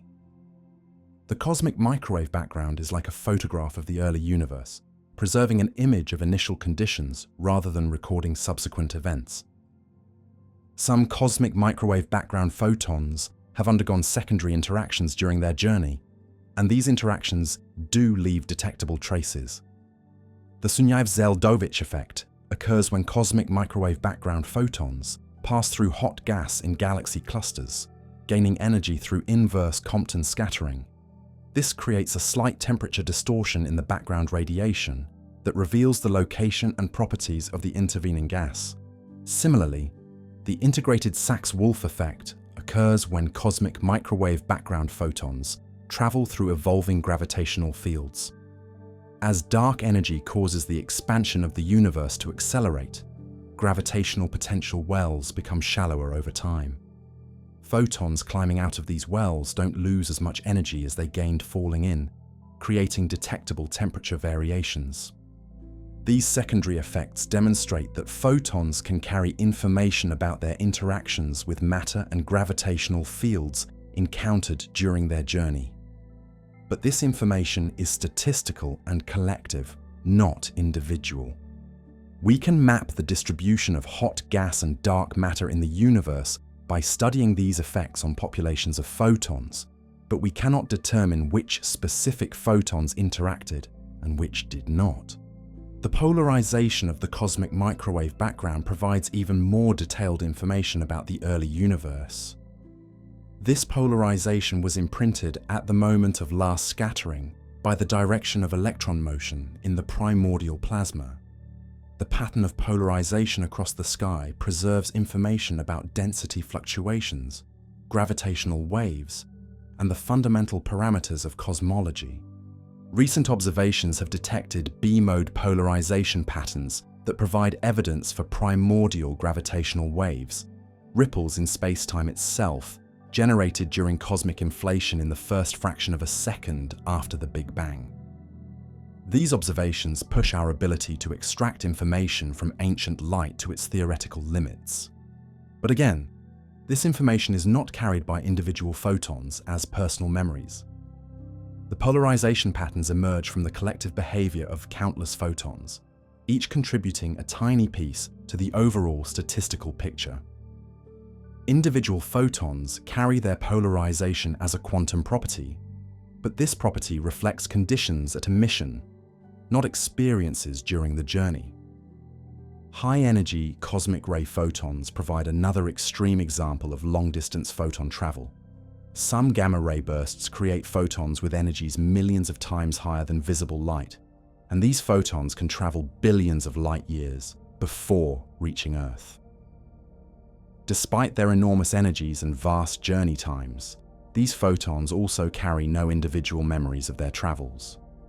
The absence of detectable memory effects in these extreme cases provides strong support for our theoretical conclusions. If photons could accumulate memories during their journeys, we might expect to see some evidence in the most energetic photons that have traveled the greatest distances. The fact that we see no such effects, even in these extreme cases, confirms that photon memory is not simply difficult to detect, but genuinely absent. Neutrinos provide an interesting counterpoint to our photon investigation. These nearly massless particles can travel even greater distances than photons without interacting, and they preserve their individual properties with extraordinary fidelity. Neutrinos created in the core of the Sun 8 minutes ago can be detected on Earth with their original energies and directions intact. But neutrinos don't acquire memories during their journey any more than photons do. They preserve their initial properties because they interact so weakly with matter, not because they record their experiences. A neutrino detector can tell us about conditions in the Sun's core, but only because those conditions determined the neutrino's properties at creation, not because the neutrino remembered its birth. The comparison with neutrinos highlights an important distinction between preservation and memory. Many types of information can be preserved over cosmic distances, but preservation occurs through non-interaction, not through recording.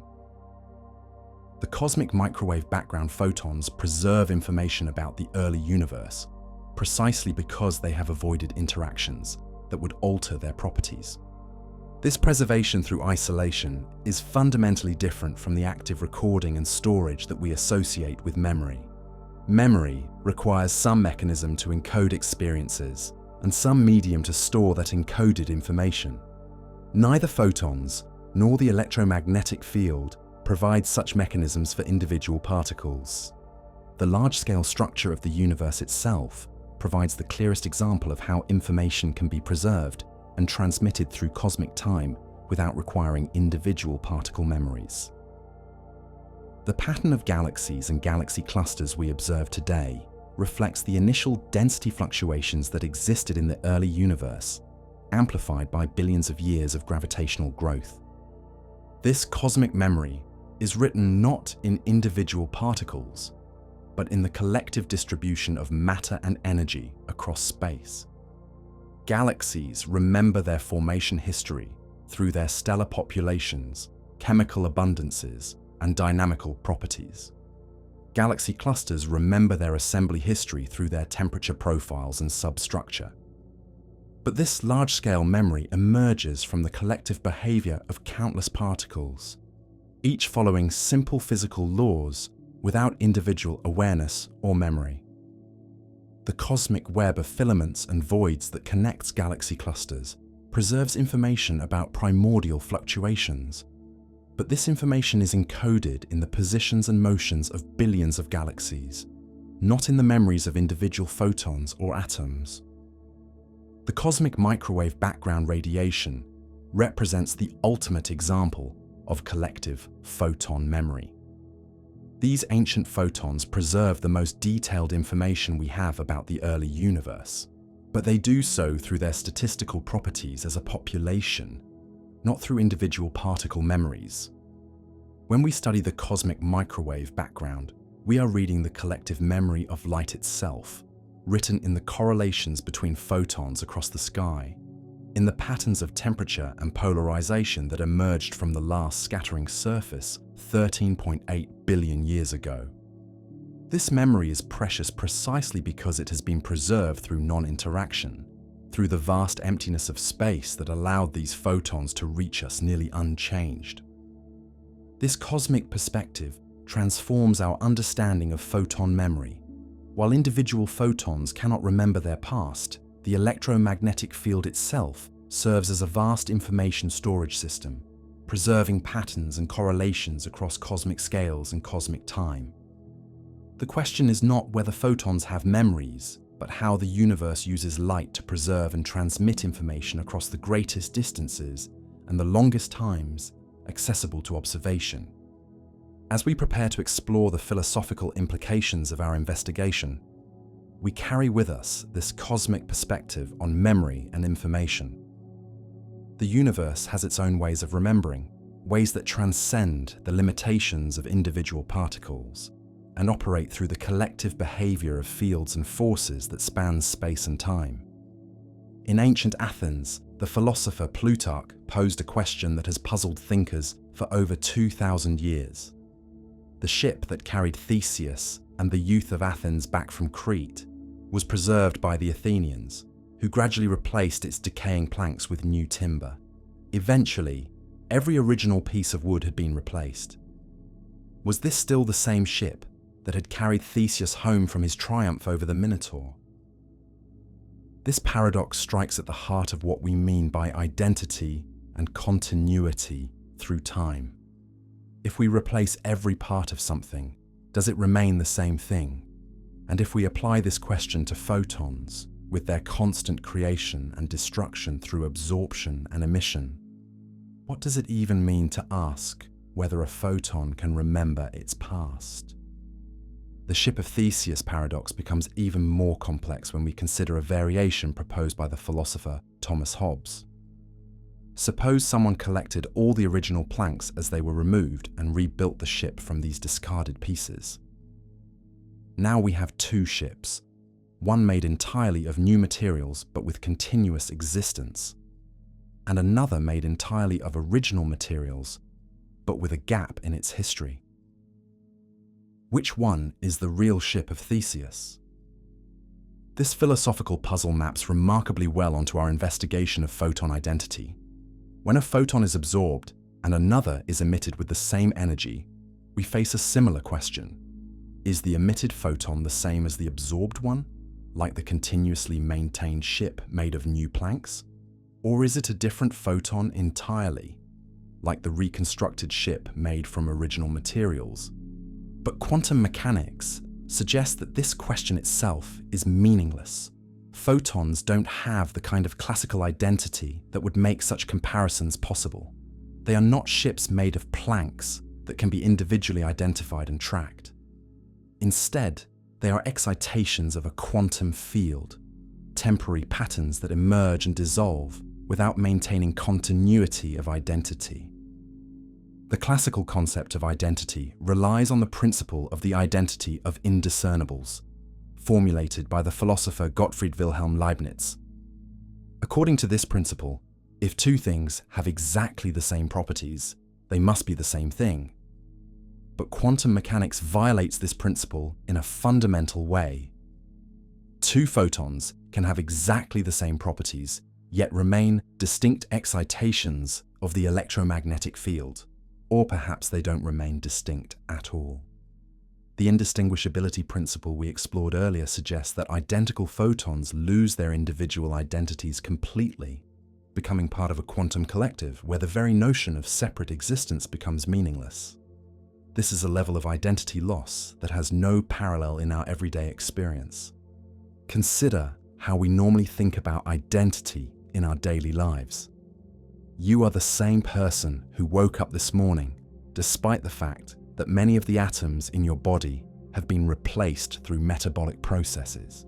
Your identity persists through physical change because of continuity of pattern, memory, and causal connection. Your brain maintains memories that link your present self to your past experiences. But photons have no such continuous substrate to maintain identity through change. When a photon is absorbed, there is no remnant structure that could maintain continuity to a later emitted photon. The absorption process completely annihilates the photon's existence, leaving only energy that becomes part of the absorbing atom's internal state. This complete annihilation distinguishes photon identity from even the most extreme cases of classical identity change. When a fire completely burns a wooden ship, we don't say the ship still exists in the form of smoke and ashes. We say the ship has been destroyed.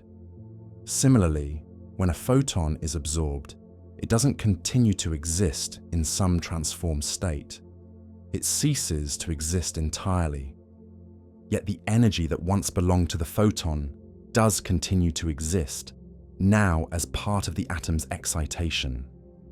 When that atom later emits a photon, this energy re-emerges as a new photon. Is this enough to establish identity between the absorbed and emitted photons? The answer depends on what we consider essential to photon identity.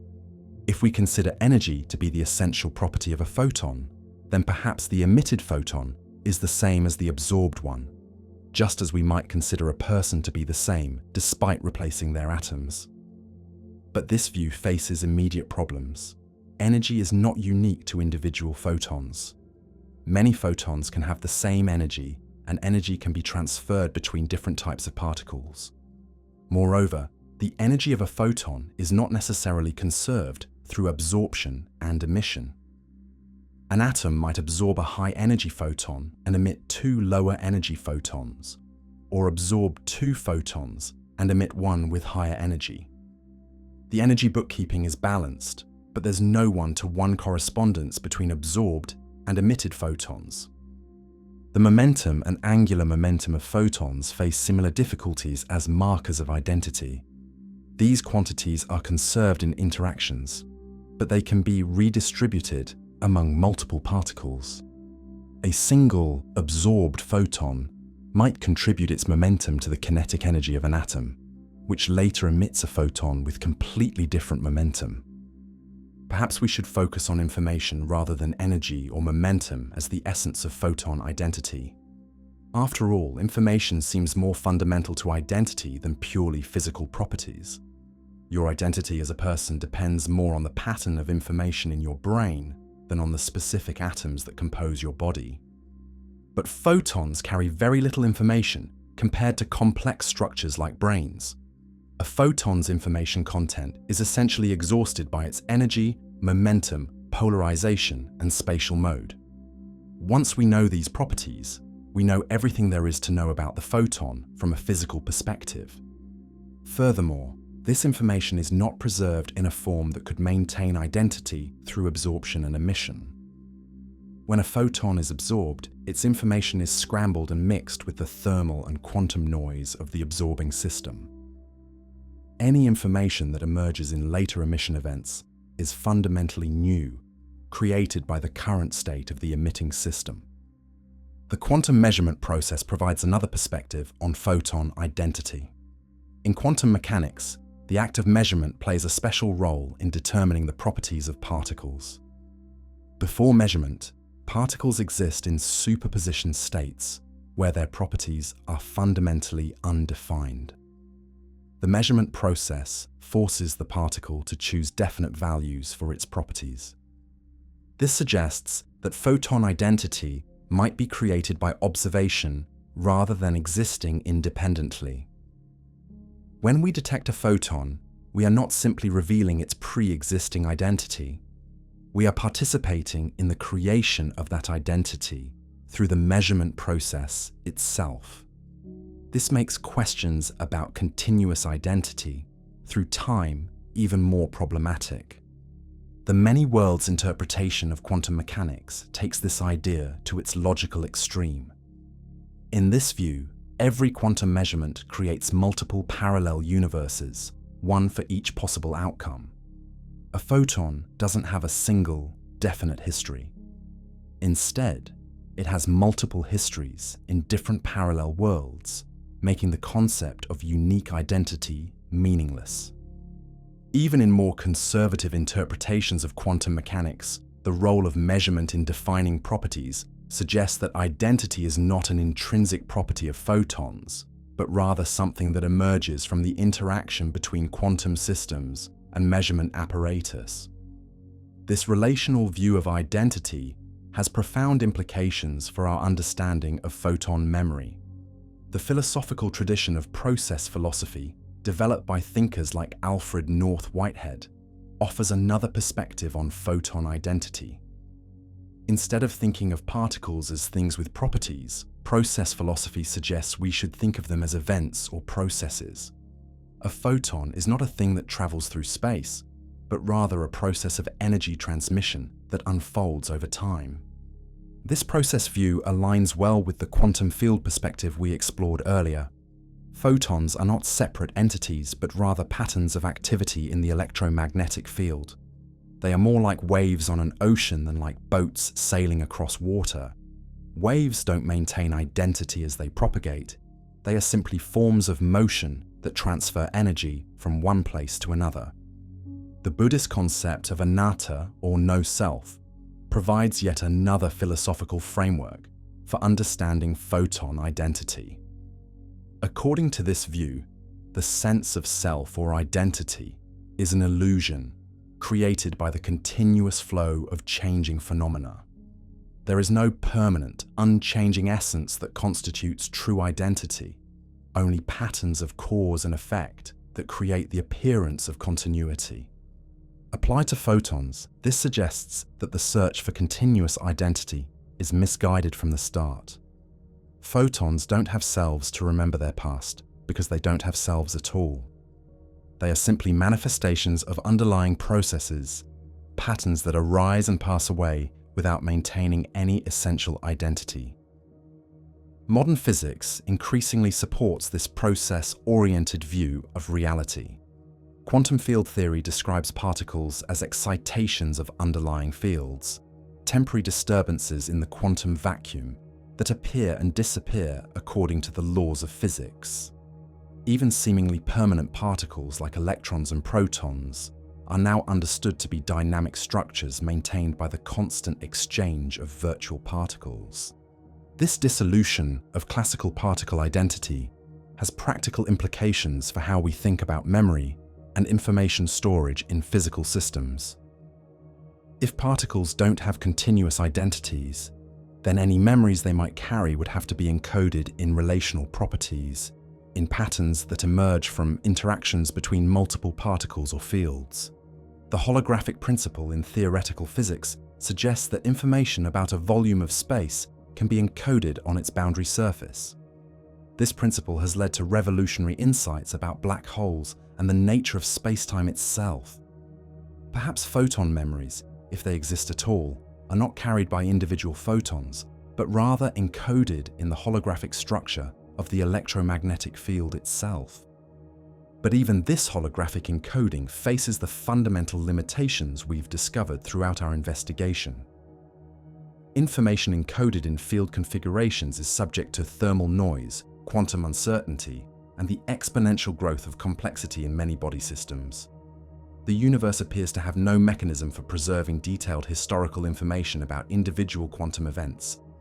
This brings us to a fundamental tension between our intuitive notions of identity and memory and the picture that emerges from modern physics. We naturally think of objects as having continuous existence and accumulating experiences over time. We expect to be able to trace the history of things and to find causal connections between past and present states. But quantum mechanics suggests that this intuitive picture is a useful fiction that emerges at macroscopic scales, but breaks down at the fundamental level. Individual photons don't have histories in any meaningful sense because they don't have continuous identities. They are temporary manifestations of underlying field dynamics, not persistent entities that could accumulate memories. Yet this dissolution of individual identity doesn't eliminate information and memory from physics entirely.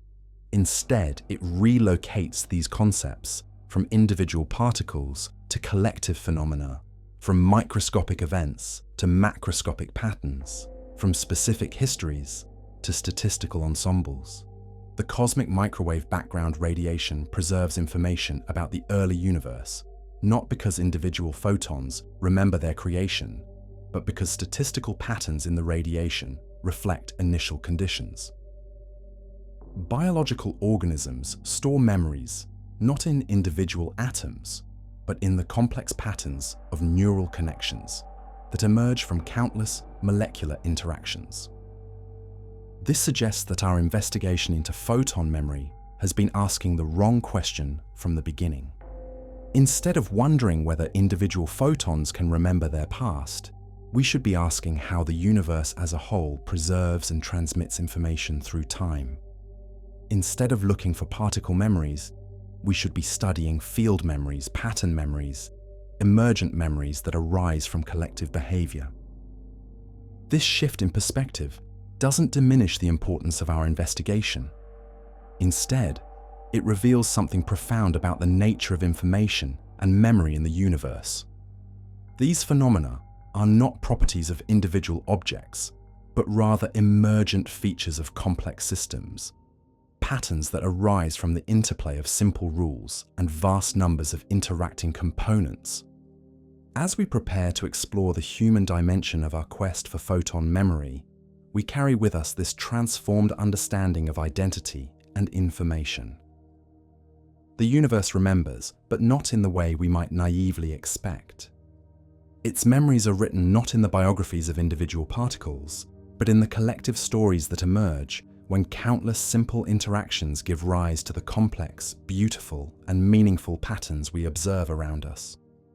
There is something deeply human about wanting to know where light has been. When we look up at the stars on a clear night, we're not content simply to see distant points of light. We want to know their stories. We want to trace the journey of that starlight across the vast emptiness of space, to understand what it encountered along the way, to feel connected to the cosmic drama that brought this ancient light to our eyes. This desire runs deeper than scientific curiosity. It touches something fundamental about how we make sense of our place in the universe. We are storytelling creatures, beings who understand the world through narrative, through the connections between past and present, through the traces that events leave in their wake. When we discover that photons carry no memories of their journey, we feel a profound sense of loss, as if the universe has somehow failed to live up to our expectations. But why do we expect particles to have memories in the first place? No human culture ever developed folklore about photon biographies or legends about the adventures of individual light rays. These expectations arise from something deeper, our projection of human experience onto the fundamental processes of nature. We cannot help but see the world through the lens of our own consciousness, our own relationship with memory and identity. Consider how central memory is to human experience. You are who you are, largely because of what you remember. Your sense of continuous selfhood depends on the thread of memory that connects your present consciousness to your past experiences. Without memory, you would be a different person every moment, unable to learn from experience, unable to form lasting relationships, unable to build the complex mental models that allow humans to thrive in the world. This intimate connection between memory and identity makes it natural for us to assume that anything with identity must have memory. If photons are real entities that persist through time, surely they must accumulate some record of their experiences. The idea that identity can exist without memory, that particles can have definite properties without having histories, challenges our most basic intuitions about existence. The scientific revolution of the past 4 centuries has repeatedly forced us to abandon these intuitive expectations about nature. We had to accept that the Earth moves around the sun, not the other way around, despite the overwhelming evidence of our senses. We had to accept that living things evolve rather than being created in their current forms, despite our desire for fixed and eternal categories. We had to accept that space and time are relative rather than absolute, despite their apparent immutability in daily experience. Each of these conceptual revolutions required us to suppress our natural anthropomorphism, our tendency to see nature as an extension of human experience. The discovery that photons have no memories represents another step in this ongoing process of dehumanizing our understanding of the universe. It forces us to accept that the fundamental constituents of reality operate according to principles that have no parallel in human psychology. Yet this dehumanization comes with a cost. When we strip away the human projections that make nature feel familiar and comprehensible, we risk losing our sense of connection to the world around us. If photons are just mindless excitations of quantum fields, if they carry no stories and preserve no memories, then what meaning can we find in the light that surrounds us? This tension between scientific understanding and human meaning has played out repeatedly in the history of science. When Copernicus displaced Earth from the center of the universe, he seemed to diminish human significance. When Darwin showed that humans evolved from other animals, he appeared to reduce us to mere biological machines. When quantum mechanics revealed the probabilistic nature of reality, it seemed to eliminate the deterministic predictability that had given classical physics its appeal. But each of these apparent reductions ultimately enriched rather than impoverished our understanding of human significance. We are more remarkable for having evolved consciousness through natural selection than we would be if consciousness was simply given to us by divine fiat. We are more interesting as evolved beings who can understand our own evolution than we would be as static creations. Similarly, the absence of photon memory doesn't diminish the wonder of light, but rather redirects that wonder toward phenomena that are actually present rather than imagined. The cosmic microwave background radiation is more amazing as a statistical preservation of initial conditions than it would be as a collection of ancient photons with individual memories. The northern lights are more beautiful as a collective interaction between solar particles and Earth's magnetic field than they would be as a display of particle biographies. The human fascination with traces and memories reflects our deep understanding that information and pattern are more fundamental than matter and energy.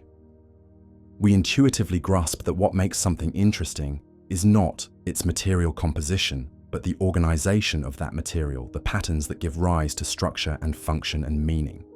This intuition is validated by modern physics, but not in the way we might expect. Information and pattern are indeed fundamental, but they operate at levels of organization far more complex than individual particles. The memories that matter are collective memories, emergent memories, memories that arise from the interactions of countless simple components following basic physical laws. Consider the beauty of a sunset. The warm colors that paint the evening sky arise from the scattering of sunlight by molecules in Earth's atmosphere. Each photon in that golden light has no memory of its 8-minute journey from the sun or its brief interaction with atmospheric molecules. Yet the collective behavior of countless photons creates patterns of color and light that have inspired human beings for millennia. The photons themselves are forgettable, but the patterns they create together are unforgettable. The sunset's beauty doesn't require individual photon memories, because it emerges from statistical properties of light interacting with matter. The reddening of sunlight at sunset occurs because shorter wavelength blue light scatters more strongly than longer wavelength red light, leaving the red light to reach our eyes directly. This pattern-based understanding of beauty and meaning extends throughout the natural world. The spiral arms of galaxies emerge from gravitational dynamics that organize billions of stars into stunning cosmic pinwheels. The intricate branching of rivers and lightning bolts follows mathematical rules that govern how flowing systems find the most efficient paths through complex landscapes. Biological evolution provides perhaps the most profound example of pattern-based memory in nature. Every living organism carries within its genes a record of billions of years of evolutionary history. This genetic memory doesn't exist in any individual molecule, but rather in the patterns of organization that allow DNA to store and transmit information across generations. The human brain itself demonstrates how powerful memories can emerge from components that have no individual memory. Neurons are just cells that respond to chemical and electrical signals according to basic biophysical principles. Yet the patterns of connections between neurons give rise to consciousness, to the rich inner life of memory and imagination that defines human experience. This suggests a different way of thinking about photon memory and our desire to find traces in light. Instead of looking for memories carried by individual photons, we can appreciate the memories carried by light as a collective phenomenon. Instead of seeking biographies of particles, we can read the histories written in the patterns that light creates when it interacts with matter and fields. The spectroscopic analysis we explored earlier provides a perfect example of this pattern-based memory. When we spread starlight into its component colors and study the dark absorption lines, we're not reading the memories of individual photons.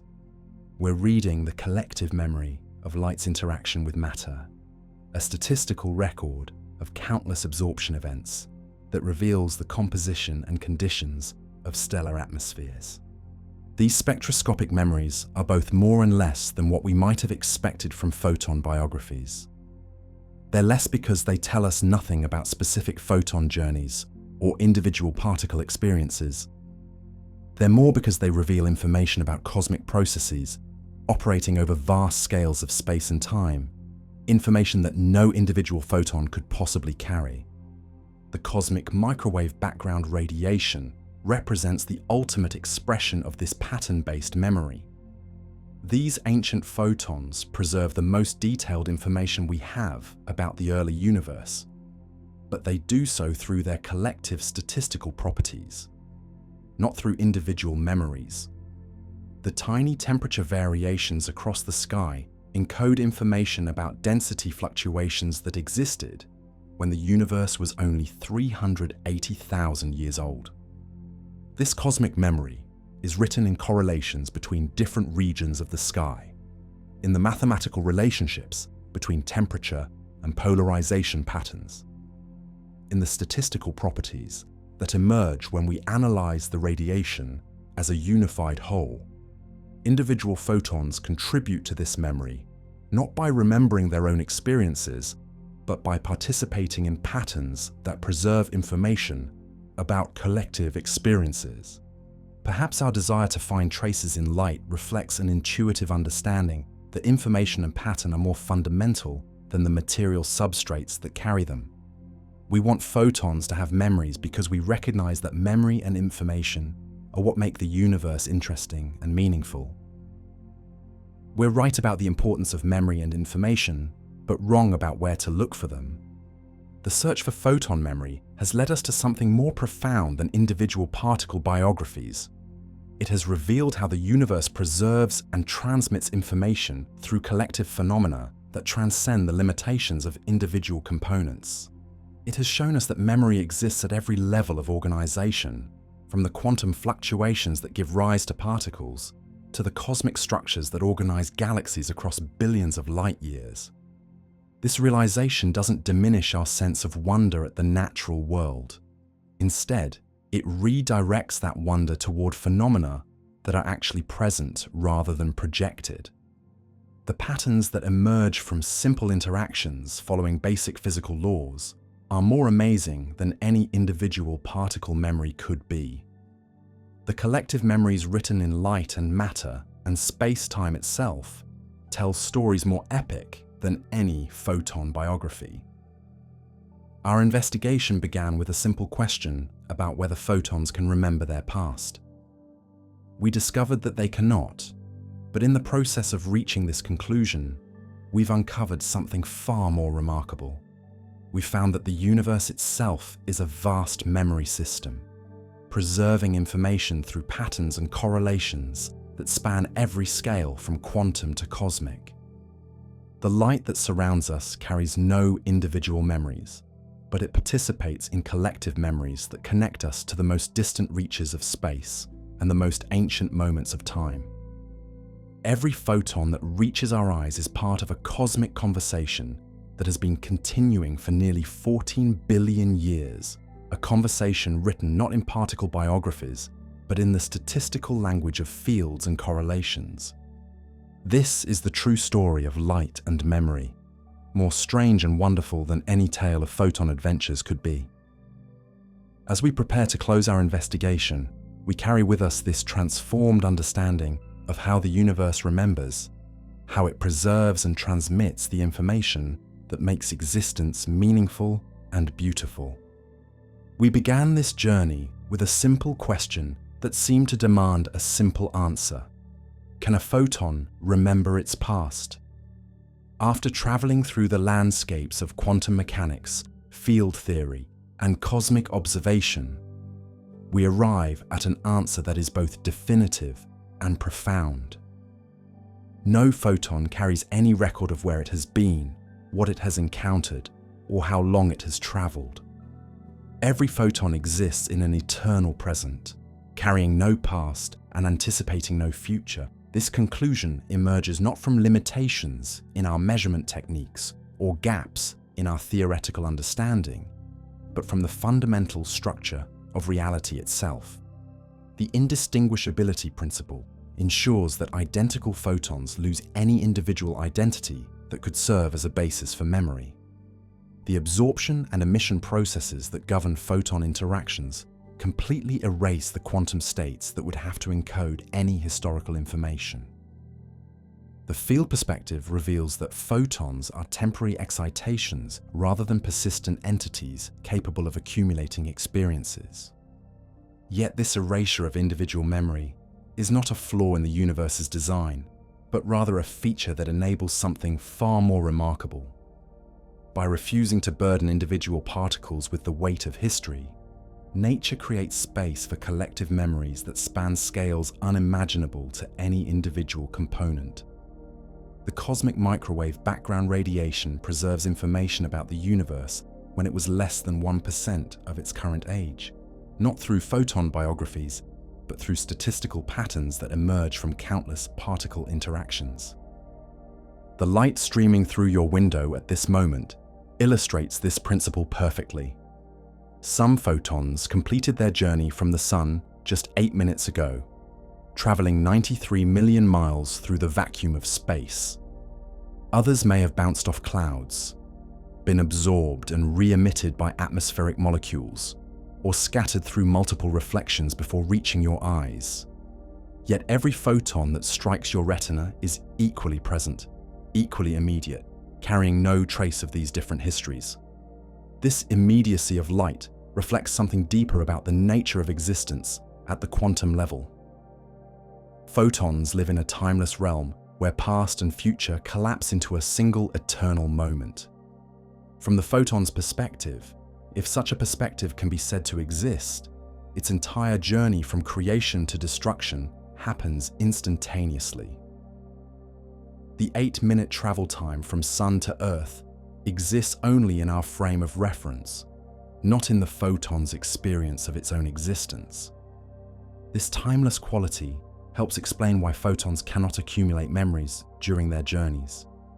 Memory requires duration, the ability to experience a sequence of events over time. But photons exist outside of time in a fundamental sense. They experience their entire existence as a single instant, making the very concept of memory meaningless from their perspective. The field theory perspective reinforces this conclusion from a different angle. Photons are not separate entities that could maintain individual histories, but rather excitations of a universal electromagnetic field. When we ask whether a photon remembers its past, we're really asking whether field excitations can encode information about their creation and evolution. The answer is that fields preserve only their current state, not the history of how that state was achieved. This field-based understanding transforms our entire picture of light and information. Instead of thinking about photon memories, we should think about field memories, patterns of correlation and coherence that can persist across space and time. These field memories operate through entirely different mechanisms than particle memories would, preserving information through statistical relationships rather than individual histories. The cosmic microwave background provides the most spectacular example of field memory in action. This ancient radiation preserves information about the early universe through tiny temperature variations that reflect density fluctuations present when the radiation was first released. These variations tell us about the initial conditions that would later grow into galaxies and large-scale structure, but they do so through collective properties of the radiation field, not through individual photon memories. The precision of this cosmic memory is extraordinary. We can measure temperature variations of just a few millionths of a degree, revealing details about the universe when it was only 380,000 years old. This information has survived for nearly 14 billion years, longer than the lifetime of most stars, preserved not in fragile particle memories, but in robust statistical patterns that span the observable universe. This statistical approach to memory appears throughout physics at every scale. Thermodynamics preserves information about energy and entropy through macroscopic properties that emerge from microscopic chaos. Quantum mechanics preserves information about system states through wave functions that encode probabilities rather than definite values. Biology preserves information about evolutionary history through genetic patterns that transcend the lifetime of any individual organism. In each case, the mechanism of memory involves collective phenomena that are more robust than any individual component could be. This robustness comes at a cost: the loss of detailed information about specific events in favor of statistical information about general patterns. But this trade-off is what makes long-term memory possible in a universe governed by the second law of thermodynamics and quantum uncertainty. The question of photon memory thus becomes a window into the deeper question of how information persists in a universe that seems to be constantly erasing details while preserving patterns. The answer lies in understanding that information itself is not a fundamental property of individual particles, but rather an emergent property of organized systems. This emergent view of information helps explain why our intuitive expectations about photon memory are misleading. We expect particles to have memories because we experience memory as a fundamental aspect of consciousness. But consciousness itself is an emergent property of neural networks, not a property of individual neurons. Similarly, meaningful information storage requires organized systems far more complex than individual particles. The light that reaches us from distant stars and galaxies carries information not because individual photons remember their journeys, but because statistical properties of light preserve information about the sources that created it. Spectroscopic analysis reveals the chemical composition of stellar atmospheres, the motion of galaxies, and the expansion history of the universe, all encoded in collective properties of electromagnetic radiation. This collective encoding is both more reliable and more informative than individual particle memories could ever be. A single photon might be absorbed or scattered randomly during its journey, erasing any memory it carried. But statistical patterns in large populations of photons are robust against such individual losses, preserving information through redundancy and correlation. The recent detection of gravitational waves provides another beautiful example of collective memory in action. These ripples in space-time itself carry information about colliding black holes and neutron stars, events that occurred millions of years ago and billions of light years away.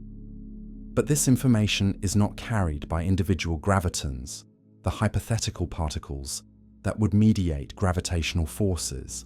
Instead, it's encoded in the collective oscillations of space-time that stretch and compress the fabric of reality itself. Like light, gravitational waves appear to carry no individual memories in their constituent particles, but preserve information through collective field properties that can persist across cosmic distances and cosmic time. The universe remembers through fields and correlations, not through particle biographies. This field-based memory extends beyond electromagnetic and gravitational radiation to encompass all of physical reality.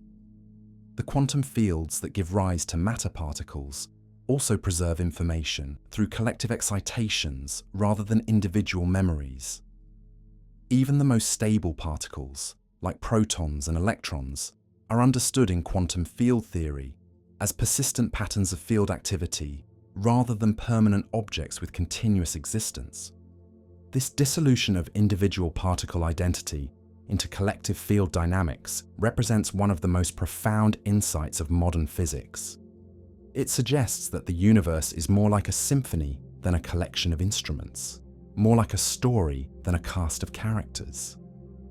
The meaning emerges from the relationships and patterns, not from the individual components. Yet this collective view of memory and information doesn't diminish the wonder and beauty of light. Instead, it reveals these qualities to be even more remarkable than we might have imagined.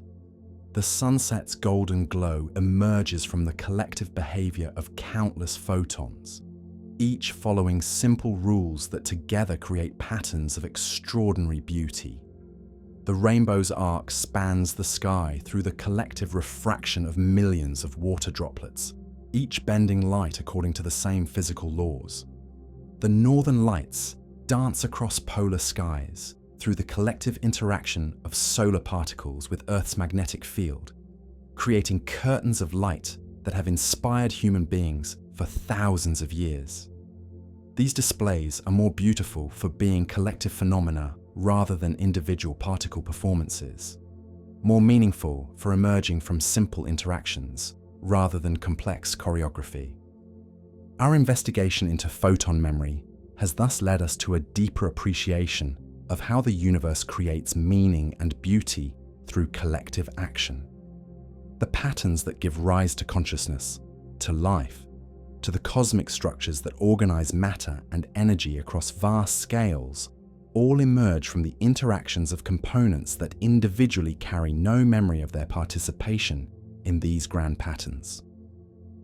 This is perhaps the most important lesson we can draw from our exploration of photon memory. The universe creates meaning not through the accumulation of individual experiences, but through the emergence of collective patterns that transcend the limitations of their components. Light participates in this cosmic creativity not by remembering its past, but by contributing to patterns that create the future. Every photon that reaches your eye, every quantum of light that powers photosynthesis in green plants, every electromagnetic wave that carries information through fiber optic cables participates in this ongoing creation without individual awareness or memory. They are not less remarkable for lacking memory, but more remarkable for contributing to collective phenomena that give meaning to existence itself. The photon that left the surface of the sun 8 minutes ago and the photon created in your reading lamp moments ago are equally present, equally immediate, equally free from the burden of history. They carry no past because they live entirely in the present, contributing their energy to the patterns of light and shadow, warmth and color, information and beauty that make up the visible world. In this eternal present of light, we find not the impoverishment of memory's absence, but the richness of immediate existence. Photons carry no past, only energy. Their story is not who they were, but the light they bring in this moment. They are pure presence, pure gift, pure possibility, unmarked by history, but infinite in their potential to create meaning through their interactions with matter, with fields, with the conscious beings who observe and wonder at the light that surrounds us always. The light without a past illuminates a universe where meaning emerges not from individual memory, but from collective creativity, where the most profound memories are written not in particle histories, but in the patterns that connect all existence in an ongoing story of cosmic evolution and emergence. This is the true answer to our question about photon memory. more beautiful, and more profound than any individual biography could ever be.